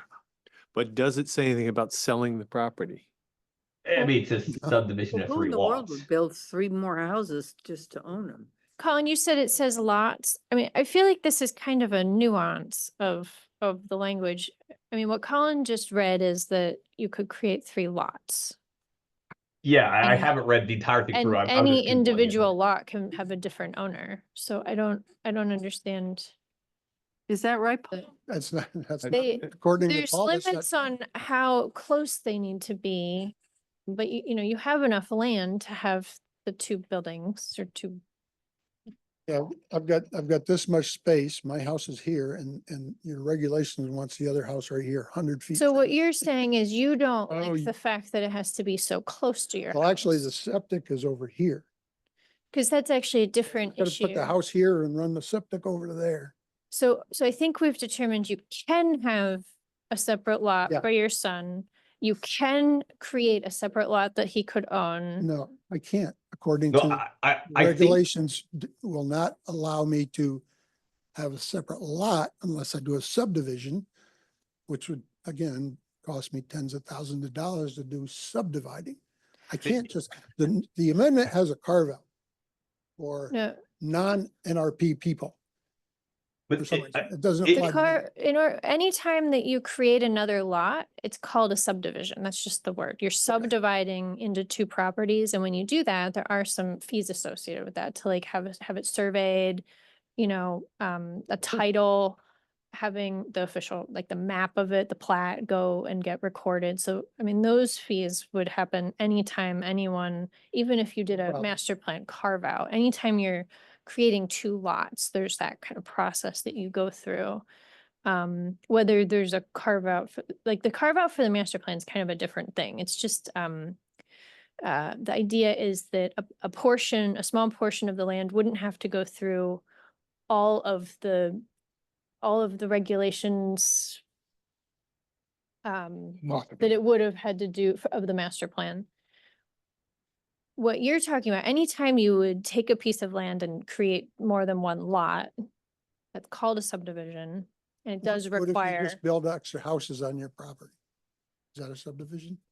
well, it sounds like you don't want to do that. I can't do that by your regulations. I can't subdivide. Well, I can, but I think it sounds like the 3 dwelling, you can up to 3 dwelling units the caveat is they have to be 100 feet apart from each other, but you can still sell the land. It just has to be close to the existing house is the way I'm reading this, but I might be mistaken, but. No, Colin, I think you're right. Does- So are you just saying you don't want your son's house to be so close to yours? Is that your problem? Because 100 feet is, it sounds like you can create a separate lot for the separate house. You do two lots and Okay, then so I have them can- the farthest one, then they'd be 200 feet away. Oh. Yeah, we're gonna put, Maybe. actually, we're gonna put a barn that's about 175 feet between our houses with a bedroom and a bathroom in it to make it legal. But it But sounds like that you is what don't it have a is. problem then. It sounds like you have I guess I don't understand the Doesn't wanna problem. live in Sounds a like you barn. figured it Problem out. is that the lawyer said that I can't sell him a piece of dirt I don't see that we're. I can't see precluding- why not. because I'm in an NRP. If that's not the case, I'll talk to the lawyer and tell him Yeah, I think, that you explained it differently. the section that Colin cited, I think you should take another look at. Because if you create another lot, that's the same as selling someone a piece of dirt. But There might be some confusion with the lawyer in that there's certainly a lot of restrictions on which parts of dirt you can sell and stuff like that, I guess. Maybe perhaps that's causing some confusion there, because it's definitely like a very specific, not carve out, but like it's a very specific set of regulations here. But yeah, I'm not a lawyer, or have I spoken, nor have I spoken with your lawyer, so I don't really know what's going on. yeah, no, thank you, Colin. That was really On a- helpful. Just to clarify, does the one lot that he wants to create have to be 100 feet, not more than 100 feet from his present house? Yes. It has to says be yes. clustered. Yeah. Well, you can create up to 3 lots. They need to be within 100 feet Of each other. of it Of the says within primary 100 dwelling. feet. The DRB, that's the DRB's job to interpret how that means, but that could be a triangle. It could be potentially 3 in a row. That's, Yeah, the idea but is yes, that they are intended to be proximate in the regulations. And he could build in the one that's furthest. Well, that's what he just told us That's he what was that's gonna what our do. plan It is. sounds like he figured it out. But 100 Rick, feet. you can't get away from having to make a subdivision. The 100-foot part is not a problem. We have the permit to build the house. And the problem is the dirt underneath. Hmm. The lawyer said. I understand that. Okay, so that is my only issue. If you say that by building another house on the property, which is allowed by the in the NRP within 100 feet, by building that creates a separate lot. Yeah. So there's a process to create a separate lot that you will have to go through. And it involves a surveyor and a lawyer and a deed and, making sure it meets the standards. So I mean, there's a process. It's not, so the permit you have right now doesn't sound like it does that. It didn't create the lots. No, it was just a So- building permit. Yeah, so it sounds I- like you need to just maybe go understand the thing, Conrad, and then go through that process of creating the lots. Right. So, And just to I- be clear, in this yeah, okay. instance, I think what the path that Mr. Dahlstrom chose to do was one of the buildings is technically an accessory dwelling unit, which falls into a slightly different category of state and local law, which is that it can be on the same parcel. It's just accessory as a unit. It happens in this case to be a full-sized house. And so I think the challenge that he's facing is that an accessory dwelling unit, by definition, is on the same lot as the principal unit. That is the definition of an accessory dwelling unit. In order to make it not accessory and to be its own standalone, it needs to meet all the standards of a subdivision and of the NRP. It doesn't sort of go into this special category of an accessory dwelling unit. And that brings with it the 100 feet. It brings with it the maximum of 3 lots, the requirements on the rest of the land to have a demonstration of how it's has a conservation plan for it. So that's I think the challenge that, and I don't know the specifics and would be happy to Yeah, speak I'll with you talk and with- your attorney to understand if there's a nuance that we're missing. But I think broadly, it's under the accessory dwelling unit category right now. And I think that they're interested in exploring a different path. I don't know if they've explored, and whether you've explored any kind of condo type ownership structure that might allow for more for them to exist on the same lot but have different ownership. I don't know, but we'd be happy to chat with you about that as well. I'll sit down with you. Another issue with the subdivision is that my property is landlocked in that I have a right of way to get to Dorset Street for my driveway. So that's another issue is that I can't make a city road there. So it's just a driveway. Thanks for your time. I appreciate it. Very good. Are, Well, thank are you for going to coming. get together with your attorney and planning and zoning to try Yeah, and sort this out? I've got to figure something out here. Please do. But I think Paul had, The diggers coming in. a couple Paul weeks. kind of got something there about condominium, where you could sell the building to your son, but not the land. Yeah. Okay. Good luck. Thanks for your time. Yeah, Yes. good luck figuring it out. Okay, we have a motion on the table about the report. Any discussion on the report? Okay, all in favor? Aye. This is this is all the little changes we're talking about the city council made from earlier. Yes. Oh, yes, aye. Yeah, Okay, perfect, unanimous. Okay, number 7, the LDR amendments. So we talked about this at the last meeting, so we're going to continue the review of potential options to the city council on the minimum density and master plan requirements. So this was the where Michael, you sounded like you felt like this was described differently than it is in the council. Yeah. No, it's in Tim just snuck out right under the wire, so he's not gonna weigh in. Well, there's No. a lot of detail in what's in our packet. Michael, can you turn your mic on? I think it might be off. Sorry about that. There's a lot of detail in what's written in the packet, because it's refers to the concept of land reserved for future use, which I think we had talked about as undesignated land in the interim last time. Yes. Yeah. Yep. We were just Um, trying to find clear words, and reserve for future use says very clearly, no plan right now. Hmm. But you can choose to, different so- words are available. We were just trying to be very as plain English as we could be. So if a landowner chooses to permanently conserve or leave open, undeveloped, that land that's reserved for future use, then the DRB would consider that an acceptable way to do the master plan. That's what I said at the last meeting, yes. Yeah. And we reviewed the language and we felt that there was an opportunity to be a little bit more clear on that matter. And so one of the recommendations that we have, and I was trying to synthesize things for the packet here. In the bullets, there's some bullets of some recommendations in the staff memo. Mhm. So under bullet number 2, it says master plan development for consideration, 2 additional items that could be included.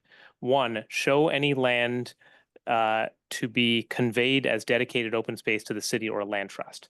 So this would be a way to make clear in whenever you're doing a master plan, this is being conveyed permanently. And so that would make clear that the DRB does not need to be looking at, other than the ability to access it for its conservation purposes, it's off the table. So we thought that that was an opportunity to be more clear. That has been the practice, to say if a piece of land is going to be permanently conserved, the board says, okay, great. And then, but this puts that in writing, so it's clear. Um, And then the second one has the B there, show land designated as reserved for future use. This is the source of your discussion, most of your discussion last meeting, which is I own 20 acres of land. I have considered and I know what I want to do right now for 10 acres of that.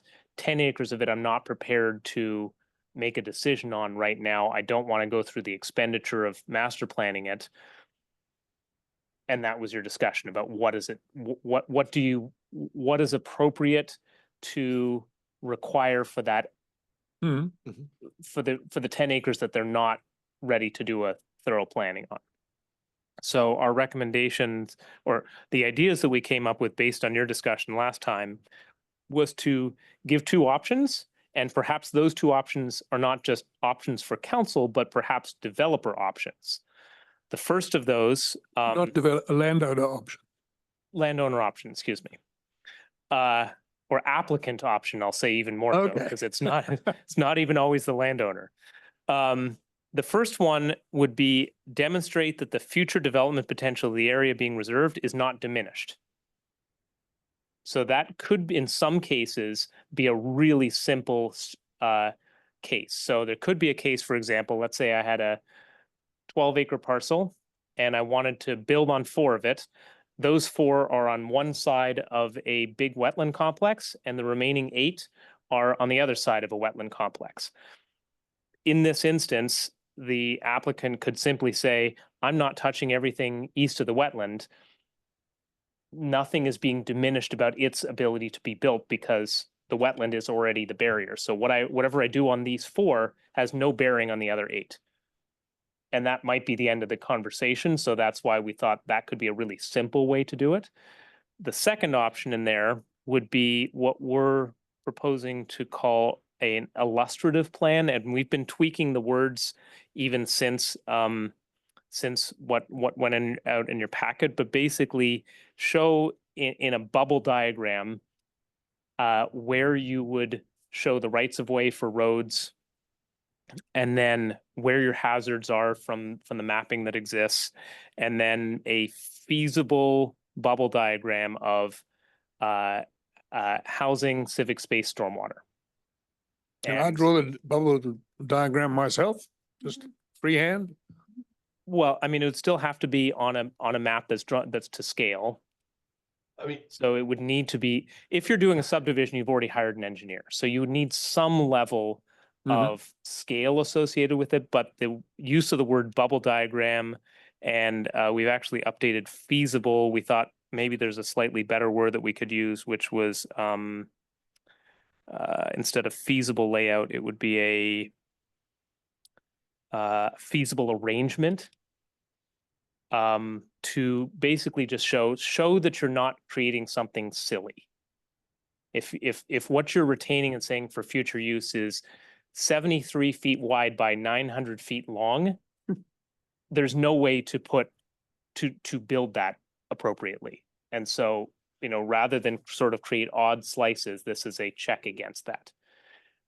You could propose just to do the first one. The reason for having both of these in there is that the DRB would be able to ask for that second one.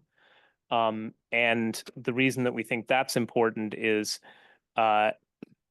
if somebody doesn't agree with that first one, the non-diminishment, we would not want that to become an arms race without guidance about what they have to prove to the DRB or to a court, because people get appealed all the time. So creating this illustrative plan as this is the other alternative spells out the maximum extent of what we're looking for. If it just says demonstrate that it's not diminished, conceivably that could go way up to the Supreme Court because, somebody might say, I think it is diminished. And so this creates some guideposts to it. So just to clarify, so, okay, I'm just gonna use on the packet, what we've been calling option 1 is option 2.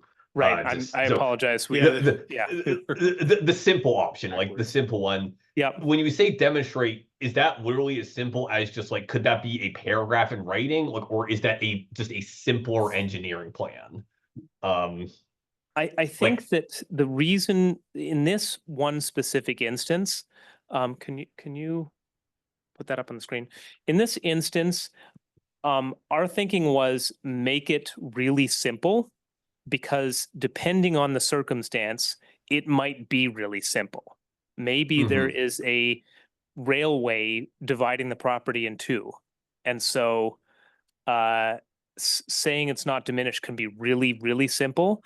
In some cases, they may want to show something. And the backup to that is option one, which is if it's not really all that clear whether it's diminished, then they could do this illustrative plan. So it gives a pathway if option two doesn't work, or if for some reason a property owner wants to be a little bit ahead of it and wants to get it out a little bit more publicly, what they're conceptually thinking about for the future. So these three options go with number 3, land reserved for future use. Right. Okay. Yeah. And so I think upon further thinking, we're basically thinking option 3 is what we would recommend. But of course, council asked you, not us.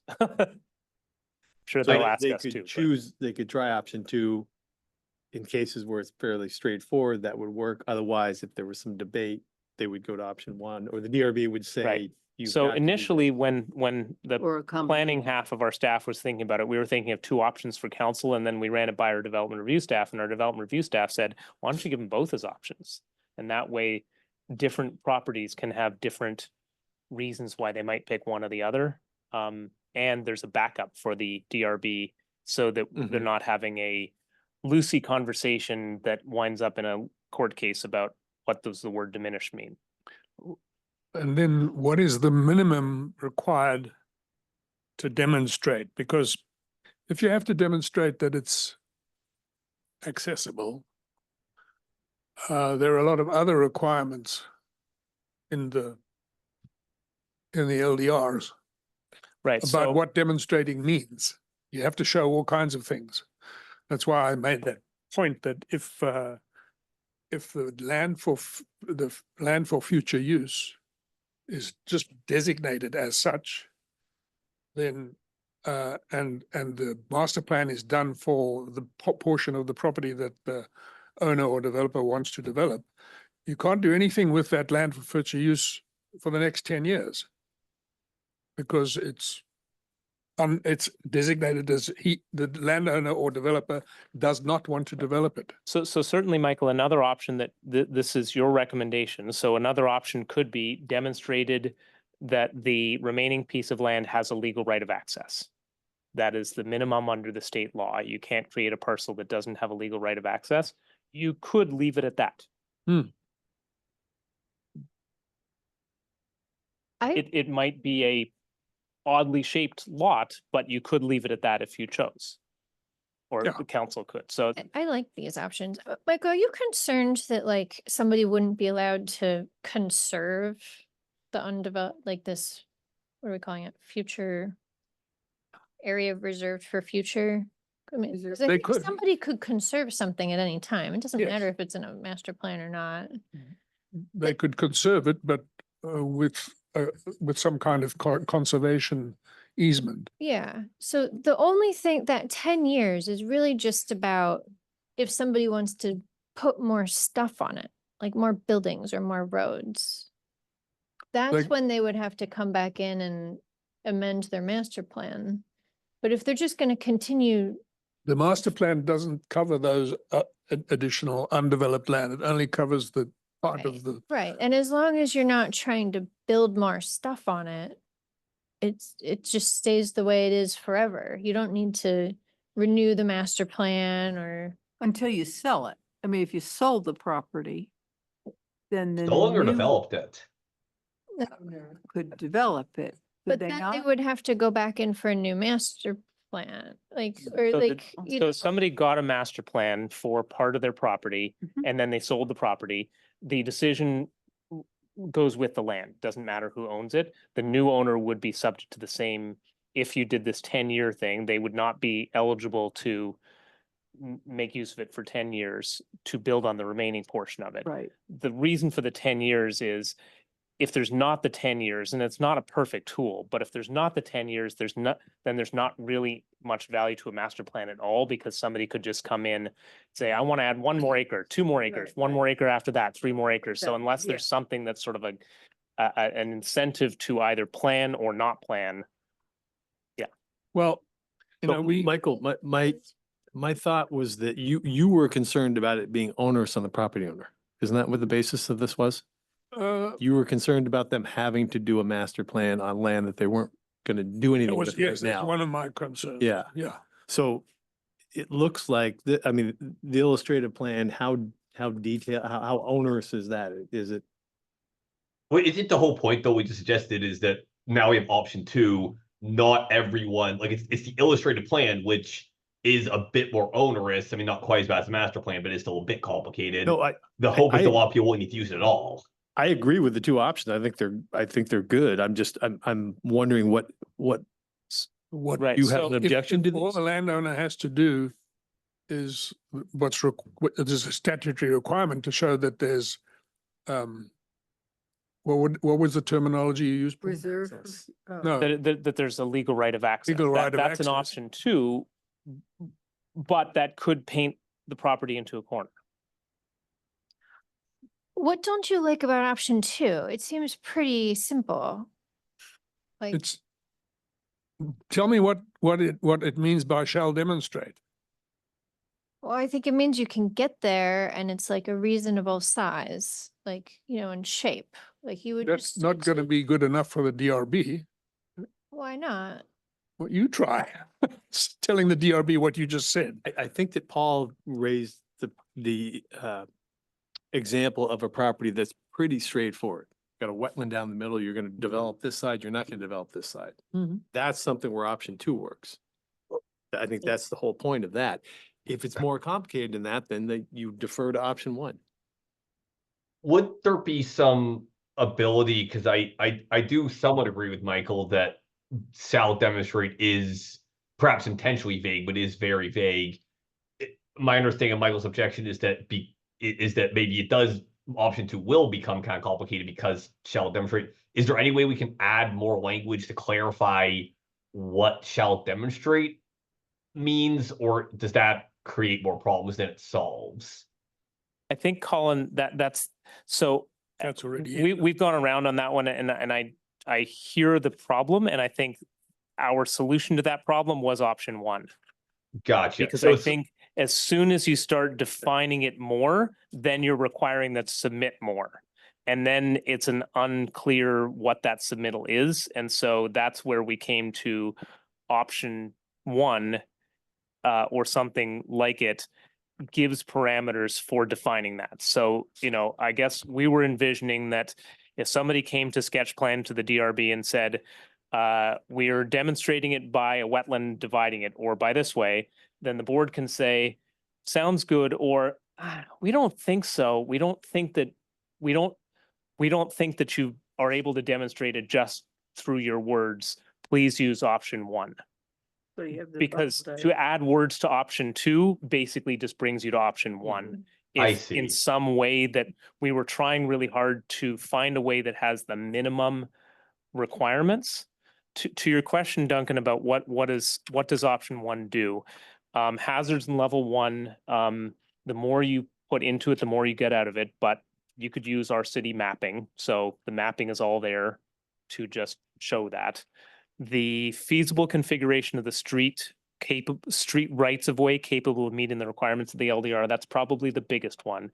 You don't have to do anything about street design, but you would have to show in this instance, the city's regulations say that streets either need to be connected or if they're dead ends, not more than 200 feet. So you'd have to show conceptually how you would connect that, or if you're not going to connect it, how your dead ends would be no more than 200 feet.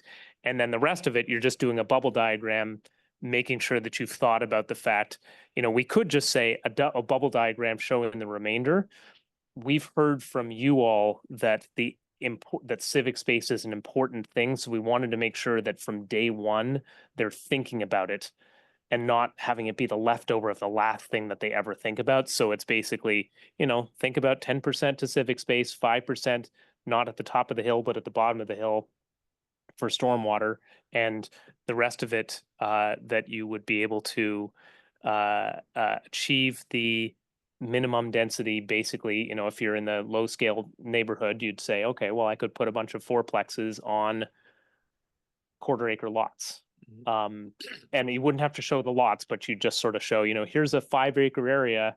My assumption in there is that we could put, 20 fourplexes in there because we've got, our bubble is at least 80 feet deep.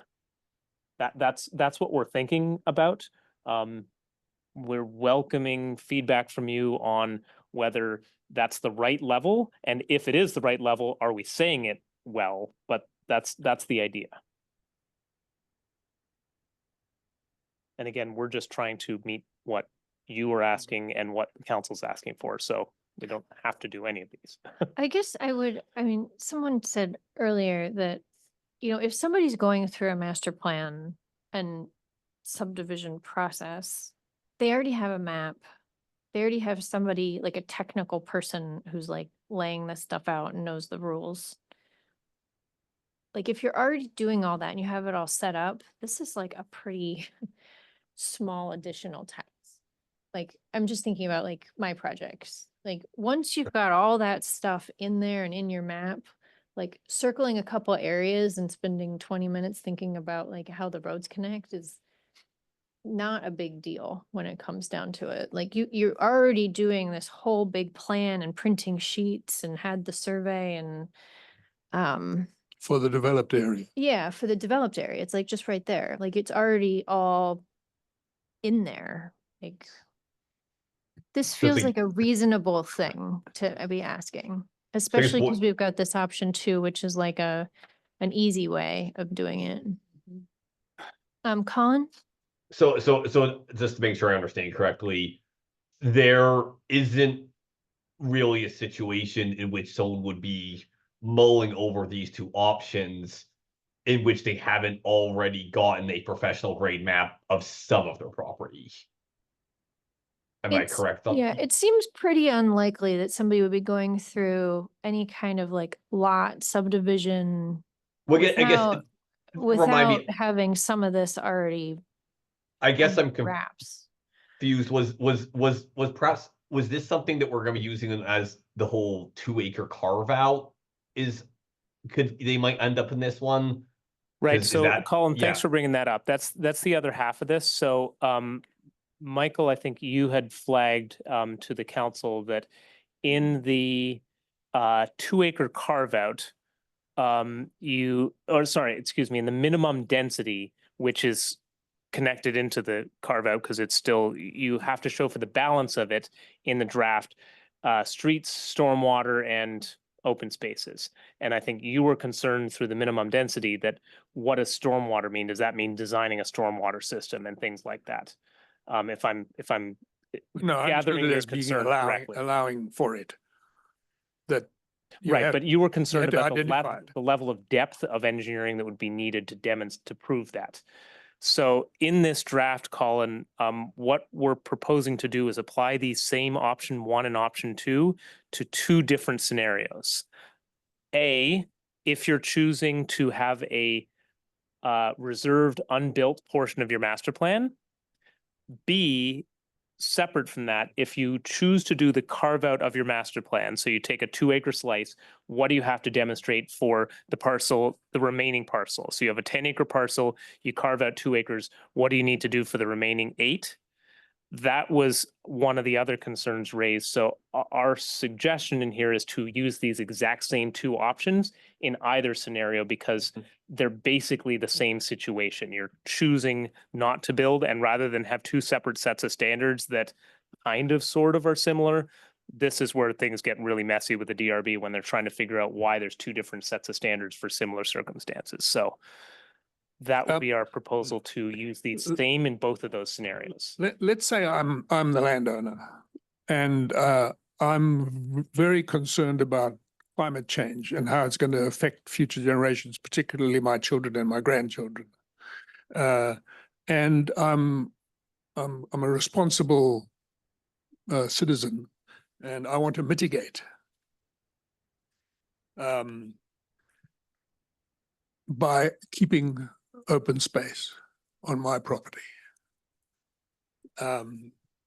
But as was mentioned today, maybe I've got these 30 acres and I want to build a couple of houses for my children on 3 acres. Why do I have to demonstrate that the part that I want to leave open for good climate action, climate change mitigation reasons? Why am I required to do anything else other than that's what I want to do? After I've made the master plan for the 3 acres or the couple of houses for my children, that's a separate piece. The rest, it's for posterity. It's for climate change mitigation. Why didn't I do anything else? Wasn't that Wait. option 2? You've identified it as reserved for future use? Yeah, but You still have to do the stuff for the 3 acres. yes, if all I have to do is go back to it. But Michael, are you actively saying that you're taking that other land, putting it in conservation, or you're just not doing? No, I don't want to anything? go through the agony and expense of creating a conservation easement, finding somebody to hold that easement because I can't, I own the land. The land remains mine, Mhm. but I have to abide by the conditions of whatever. But if it's buildable land and eventually you might sell it, Buildable land is also open land. no, I know that. But if it's land that's buildable in the city, Yeah. we talked about this last time, is having some sort of protection for the city to say, okay, that land eventually, if you because you sell it, want to could be balance- buildable. You want to balance housing and conservation. Mhm. Rather than that, we should say that there needs to be a balance between housing and climate change mitigation, or there needs to be a balance between housing and wildlife species protection and survival. There's all kinds of things like that, which for me personally are more important than other aspects of what we're discussing. But we need that flexibility. I think Not there following that, is, Michael. there's quite a bit of flexibility in these options here. I guess I'm just not completely sure what you're You showing still have to in. hire somebody to draft something and put But it in did you- with But your you- master even plan. If you have 2 acres and you're subdividing, it, you still have to hire somebody to do that. You can't For your, just, for your 3 acres or whatever it is, yes? yeah. So what you're doing for the rest is zooming out a tiny bit and putting a couple circles on the map. It's not, I guess I mean, you're already. that's all you have to do, and you, I mean, that's what it looks like to me. I mean, you're already hiring someone to do a subdivision of And it sounds like in a lot of cases, if you can get option 2 to apply, you don't even have to draw the circles necessarily in some cases. so if that's your opinion, let's have the language, the actual language in these land management regulations, land use regulations. I'm that Not sure what you're looking for. Well, I think Michael. they're saying that this language does say that. Yeah. I don't, Michael, let me present a scenario to you. The scenario you just gave me, you had how many acres? What, 30. 30 acres. You got your 3 acre carve out. That 30 acres is developable land, but you decide not to develop it. Are you okay if we allow that landowner to take those 3 acre parcels and pretty much denude or make the rest of the parcel not usable because they block all the access? Are you okay with that? Why would I do that if conservation and open spaces? No, what I'm saying is that they take the 3 acres and they put them somewhere, the parcels prevent access to the rest of the property. So it couldn't be developed. You're okay with that? In other words, we lose the ability to develop that later on down the In road. the future, Yeah. the next If landowner. that's in my mind, that's what we're trying to prevent. Yeah. We're not necessarily. It's my land. Until you sell it. So you sell. No, it's my land. Yeah. So I'll put my house wherever I want. Well, I mean, we've already got a I whole mean, lot of you other know, the regulations. landowner, that- a landowner would have to be pretty stupid to devalue the rest by parking his development somewhere, which makes the rest of it inaccessible or useless. Yeah, But I guess I'm Unless just, he does I- it because he wants so- to conserve. So let's look at the language. Michael, you said, let's look at the language. So So we this is have it. basically the same as in your packet, but this is with a little more time that staff's had with it, and specifically having Kelsey's brain back because she's on vacation today, so we were able to play with it a little bit more, and she's much better at this stuff. This is very similar language to what was in your packet, but you asked for what's the latest and greatest. This is the latest and greatest, where we say. Why don't we have future development and conservation potential? Right, talk about develop, and there's Yes. no discussion about the importance of, to all of I- us. Because the Importance whole of point keeping is stuff that on. there's not, if you're not doing anything to it, then you're not Let me read doing the rest of anything. it. The bubble.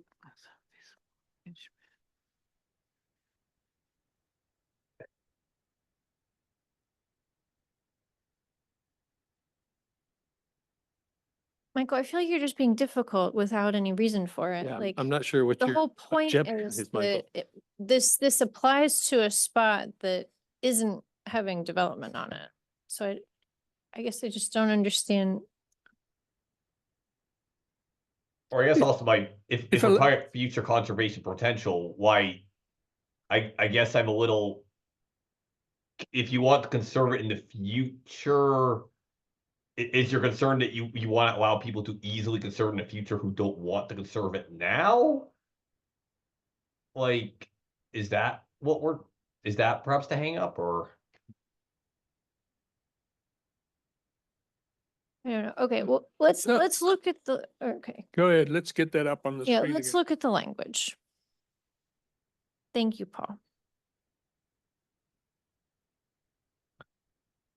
So this is this same section here. So future. This is like option one. This is right. I flipped them here just because. So, what was 2 is now 1. Future development potential is not diminished. Or future development potential goes through this, and the wording's been tweaked slightly. So we say feasible configuration and arrangement. We are trying to thread a needle of words that don't lead down a rabbit hole of more and more and more engineering, but are not so milquetoast that they don't mean anything. And then here it says the board may require submission of an illustrative plan. Is it unclear if there is areas reserve is diminished? I think that's what we'd asked for last time. And then up above, we talked about what goes into a master plan. So the things that are proposed to be added into your development plan of your master plan are land to be conveyed for conservation. So you can be clear that if you're conveying something for conservation, then that's clear to the board that that's that category. And then the specific land designated for future use. So you can assign, you could include that. Designated as reserved for future use. And that's good for. Cannot be cannot be included in a master plan or development within 10 Yeah. years of the initial 10 years, yeah. approval of the master plan. Yeah, that, and then once the 10 years is expired, if you don't do anything, So if, let's say in this scenario, I had an idea for building on 4 acres of my land, and then I designated the remainder 20 acres as reserved for future use. In my first master plan, I would show that as reserved for future use. Let's say I build those 4 acres in the next 6 years. I don't have to do anything. My master plan is done. I don't need to renew something. You're only renewing something if you want to be doing more later. So maybe you only built on 2 of those acres, and so you need to renew your master plan, or maybe now after 10 years, you've sold a piece of land and they want to do something with that reserve for future use. Or you die and your children get it. And then they have different opinions. So where is the combination of 1 and 2? That is that's the 3. The board may require a submission of. Oh, So, okay. so the option 1 and 2, this is the draft language that the, excuse me, the applicant shall demonstrate 1 or 2. And 3 says they So might that was require option 2. 3 was Okay. to make it 1 or 2. Oh, okay. And then just the last piece of this to connect all the puzzle pieces together, under subdivision where you had had the minimum density before. 1, we are recommending that it be very clear when minimum density does not apply. So we thought that that was an opportunity to clarify this. So minimum density does not apply in the natural resource protection district. It does not apply to land designated for reserved for future use, other than the demonstration that we just talked, other than what we just showed, the bubble diagram. Land offered as for permanent open space, land parcels less than 2 acres in size that already exists. So that's already baked in, but we were trying to be more clear about it. And the carve out of 2 acres. Well, and then we can get to the minimum density as well, because some councillors felt that, and I do, as you know, I didn't think it's reasonable to force a landowner to build more than he wants. You know, and some of the councillors I used the word force, they used the word coercive, it's too coercive. Why force a landowner into a minimum density requirement, particularly the one which is 4 and 8, which gets really dense? Well, we've actually talked about this, Mike. I know No one's we forcing touched on it. no one's forcing anyone to build more than they want to. But if they're gonna build, they have to build close enough together so that you're using the land efficiently and you're not just sprawling all out with lots of big yards. I mean, that was a decision that we had talked about, and I think you were in support of, kind of smart development. So if you're gonna have it Yeah. in a smaller space, that's all minimum density does. It doesn't say you have to build a certain number of units or over a certain amount of area. Well, and But- let me just add right? to that here it says, demonstrate that it reserves adequate space and access to accommodate. The very simple way to do it under the new Act 47 and Act 181 is anywhere that is served by water and sewer, which is all the areas we're talking about, a fourplex is allowed on the same lot size as a single unit building. So you could say in your subdivision application, I'm creating 6 1-acre lots, and all of them could be fourplexes. You have demonstrated minimum density of 4 units an acre. You may not build that, but you've demonstrated that you've reserved that ability on a 1-acre lot. But your master plan has to show that you're building to the minimum. That, You're not Yes. required. Oh, You well, don't have- you you're, don't have to if actually- your master plan needs to show that you've reserved the space.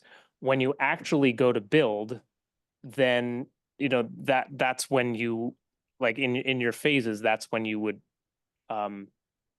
build it at that density. And that was the decision that you all made back in 2022 that was just being carried forward. The TND and the conservation PUD both have that minimum density in it. So Both have the that's, same workaround as well, which is don't build what you don't want to build and wait 10 years. right, which is in here. So, do you think 8 units per acre is reasonable? I don't think so. That's a high density. I mean, essentially that is saying show 1/2-acre lots with fourplexes on. The 4 is, where did we get the 4 acres and the 4 and 8 acres from? I know the 4 acres we got from 'cause we had conservation some- PUD. That's in both your conservation PUD and the current mandatory traditional neighborhood. In a TND. TND, mandatory TND, I don't have a problem with it. Right, but there is no longer mandatory TND. It's optional. Right. So then the question is, if somebody comes in with a 20-acre parcel, is it optional? It's optional to be a TND. Is it optional to be to have the minimum density? Procedurally, I just want to be, please feel free to discuss anything you want to. The council did not ask this specific question of the commission. But They please just feel asked free for to, options. Not on that. On minimum density. So what we're saying is that the council only did not raise any questions or concerns regarding the minimum densities. I didn't say that they didn't raise any questions or concerns. They Yeah, just, no, they said, What they asked have us to to build talk on, about. to build on all 10 acres in their example. Yeah, you know, I don't like the coercive, but why don't we make it just 3 acres, 3 units per acre on all of this and not divided into 2, to get a little less onerous. I mean, this just isn't what we're talking about. Like, it's not on the agenda. It's not what we've been asked to talk about. This has already been, we've already voted on this and it went to the city council. I know we voted on So- it, and I know we were half asleep when we did so. Not all. No, we talked about this multiple times and it wasn't that late. That language was The seen by the commission for the very first time at the end of the July 31st meeting. But we did discuss It- it then, though. We and- did and discuss it's and vote on also- it. It's also language that's in all the current, it's not new language. Yeah, which It's- was what we approved on the 31st of July. No, we approved it in 2022. Like this, or even. No, I'm talking about the, go back to the minimum density there, Paul. Yeah, the minimum densities in our current LDRs. And we talked about it conceptually many times since we started this process. I don't want to make a decision on this tonight, and I want to Well, go. how we things already- been- Made. Well, no, that's what I'm saying. We already made the This has decision. been made. It's in the council's hand, not our hands. Well, In the council's. You hands. might so, not. but like the it. council Don't you asked for, want to decide if we like these options? That's what I think we should be doing. Yeah. Yeah. Support, Agree What I'm with- saying is that's not on our agenda. Yeah. this is the options. So, If, do- Michael, if you still have a problem with that, that's fine. But I think you have to raise it with the council, not with us. yeah, I know that the LDRs are with them now. Yes. so the last puzzle piece that I think we touched on very briefly last week, but I just want to make sure is clear here is the master plan carve out as drafted right now says that if you've got 4 acres of land, you can carve out up to 2. We realize that there's a gap in there, which is that if you own 3 acres of land, you must master plan that 3 acres. You don't get a carve out. We thought that does not seem like a very equitable way to go about it. So there's a small tweak in here that says that a lot of 2 acres or more can carve out up to 2 acres as long as 2 remain. And that mirrors your current language that you have in the carve out of the conservation PUD. So that just closes a unintentional gap where if somebody owned 3 acres, they're stuck master planning and they don't get a carve out. So now they get the carve out. Well, how does that relate? Just the math doesn't work for me. So if you can. So if you had 3 acres, you right. could carve out 1 acre and then have 2 left. Oh, I see. If you Okay. had 2.5 acres, you could carve out half an acre. It still lets you carve something out Okay, okay.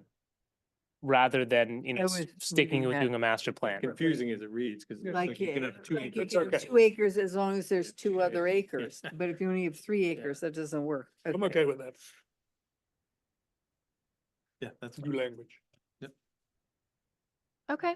Yeah. Is this something that we need to do a motion on? Cause it's next. That's up to you. The request was that you present these options, Jessica. So you can take whatever form of support in presenting those that you feel is helpful to you. I think if we had a motion to support him, that would probably be, That's probably the most helpful, I would think and so. I'm not just making it up. Are we just talking about the change to the one, 2 option acre two, carve out? one- Oh, all of this, all of Options. this. Yeah. The well, rewrite of options 1, 2, and 3 for unreserved land or And then Not also land the 2 acre designated carve reserve. out. So those are the two things. Land we're reserved discussing. for future use. for reserved for Yes. future use. Gotcha. So we need to make a motion to Ap- approve. Prove that language. That I present these That you, options. yeah, That that to you the city present council. this language as a consensus from the planning commission. As options to the city council. Right. Uh, are we making a motion? We are making a motion, yes. Yeah, I think Duncan's making a I motion. think I just tried. Okay, Duncan made a motion and Helen, you seconded. Is I that will what second it, yeah. Can I make a request for a friendly amendment? Sure. I feel very good about this language, and also it was Kelsey's first day back, so if we have very minor little adjustments to make it read better between now and and Jessica's presentation, and Jessica's on board with that, is that okay to your amendment? It's not in meaning, just making sure that it reads cleanly. Yes. Is it on October the 16th? September 16th. I mean, Yeah. 16th, yeah. And then To look if, at this and then they have a public hearing on the 30th. so they have a hearing on the 16th. Yes, If they choose to make any so changes, like adopt these, yeah, like accept these, then they would have to warn a new public hearing on those changes. yeah. And depending on when they do that, if they do it on the 16th, the hearing would be on October 21st. October 21st. Right. Oh, okay. And then if they defer action, it'll be later, but there has to be warned in the newspaper at least 15 days in advance, et I won't cetera. be So- around. I'll be here. So there would still be another bite at the apple if they make any changes. will you send us this new? That's mine. Oh, yeah. Well, I'm gonna wait you till were the giving- motion is. Yeah, we need to. This is the Okay, so motion. any discussion on the motion? This is clear. So we are recommending that the city council make these changes. Is that what we're doing the motion on here? We're recommending that these are the options that Jessica is going to present to them. Okay, This is what they asked. They asked for some options, and we are recommending that these are the options that we think they should look at. okay. That makes sense? Yes, aren't we just presenting one option? Oh, sorry, when you say options, you mean like this Three. list of options? Options 1, 2, and 3. Oh, okay, okay, like as in there's one set of language for options 1, 2, and 3. Okay, gotcha. I was thinking like a list of different types of language that we might be giving them, not, okay, thank you. Okay, is everyone clear then? Any discussion? Anything from the public? Okay, Andrew, you awake? he's reacting. Okay, all in favor? Aye. Aye. Nay. Okay, So, just to be clear, under the new open meeting law, if anybody is remote and it's not a unanimous, it has Oh, it to has be a to roll be a call roll vote. call. Okay, So you have to call on each Start person from to right, vote, yeah. to state their name, say it verbally individually. okay, Okay. Paul Engels, Yes. Yay. is that okay, or does he need to Yep, say? no, his that's name? fine. Colin Lawrence, Yes. Michael Mittag, No. Helen Reilly, Yes. Duncan McDonald, Yes. and I'm Jessica Lusos, yes. Thank you. Okay, and so it does pass, but not unanimous. Right. Right, with Is one there absent. any other business? No. Okay, we did minutes already. So I think we are adjourned. Very good, thank you. I didn't keep us to our time, but thank you, Colin. Oh, you're welcome. Of course. Coming your way. Coming your way. Well, I'll send in something different just to make your life interesting. Right. Bye, everyone.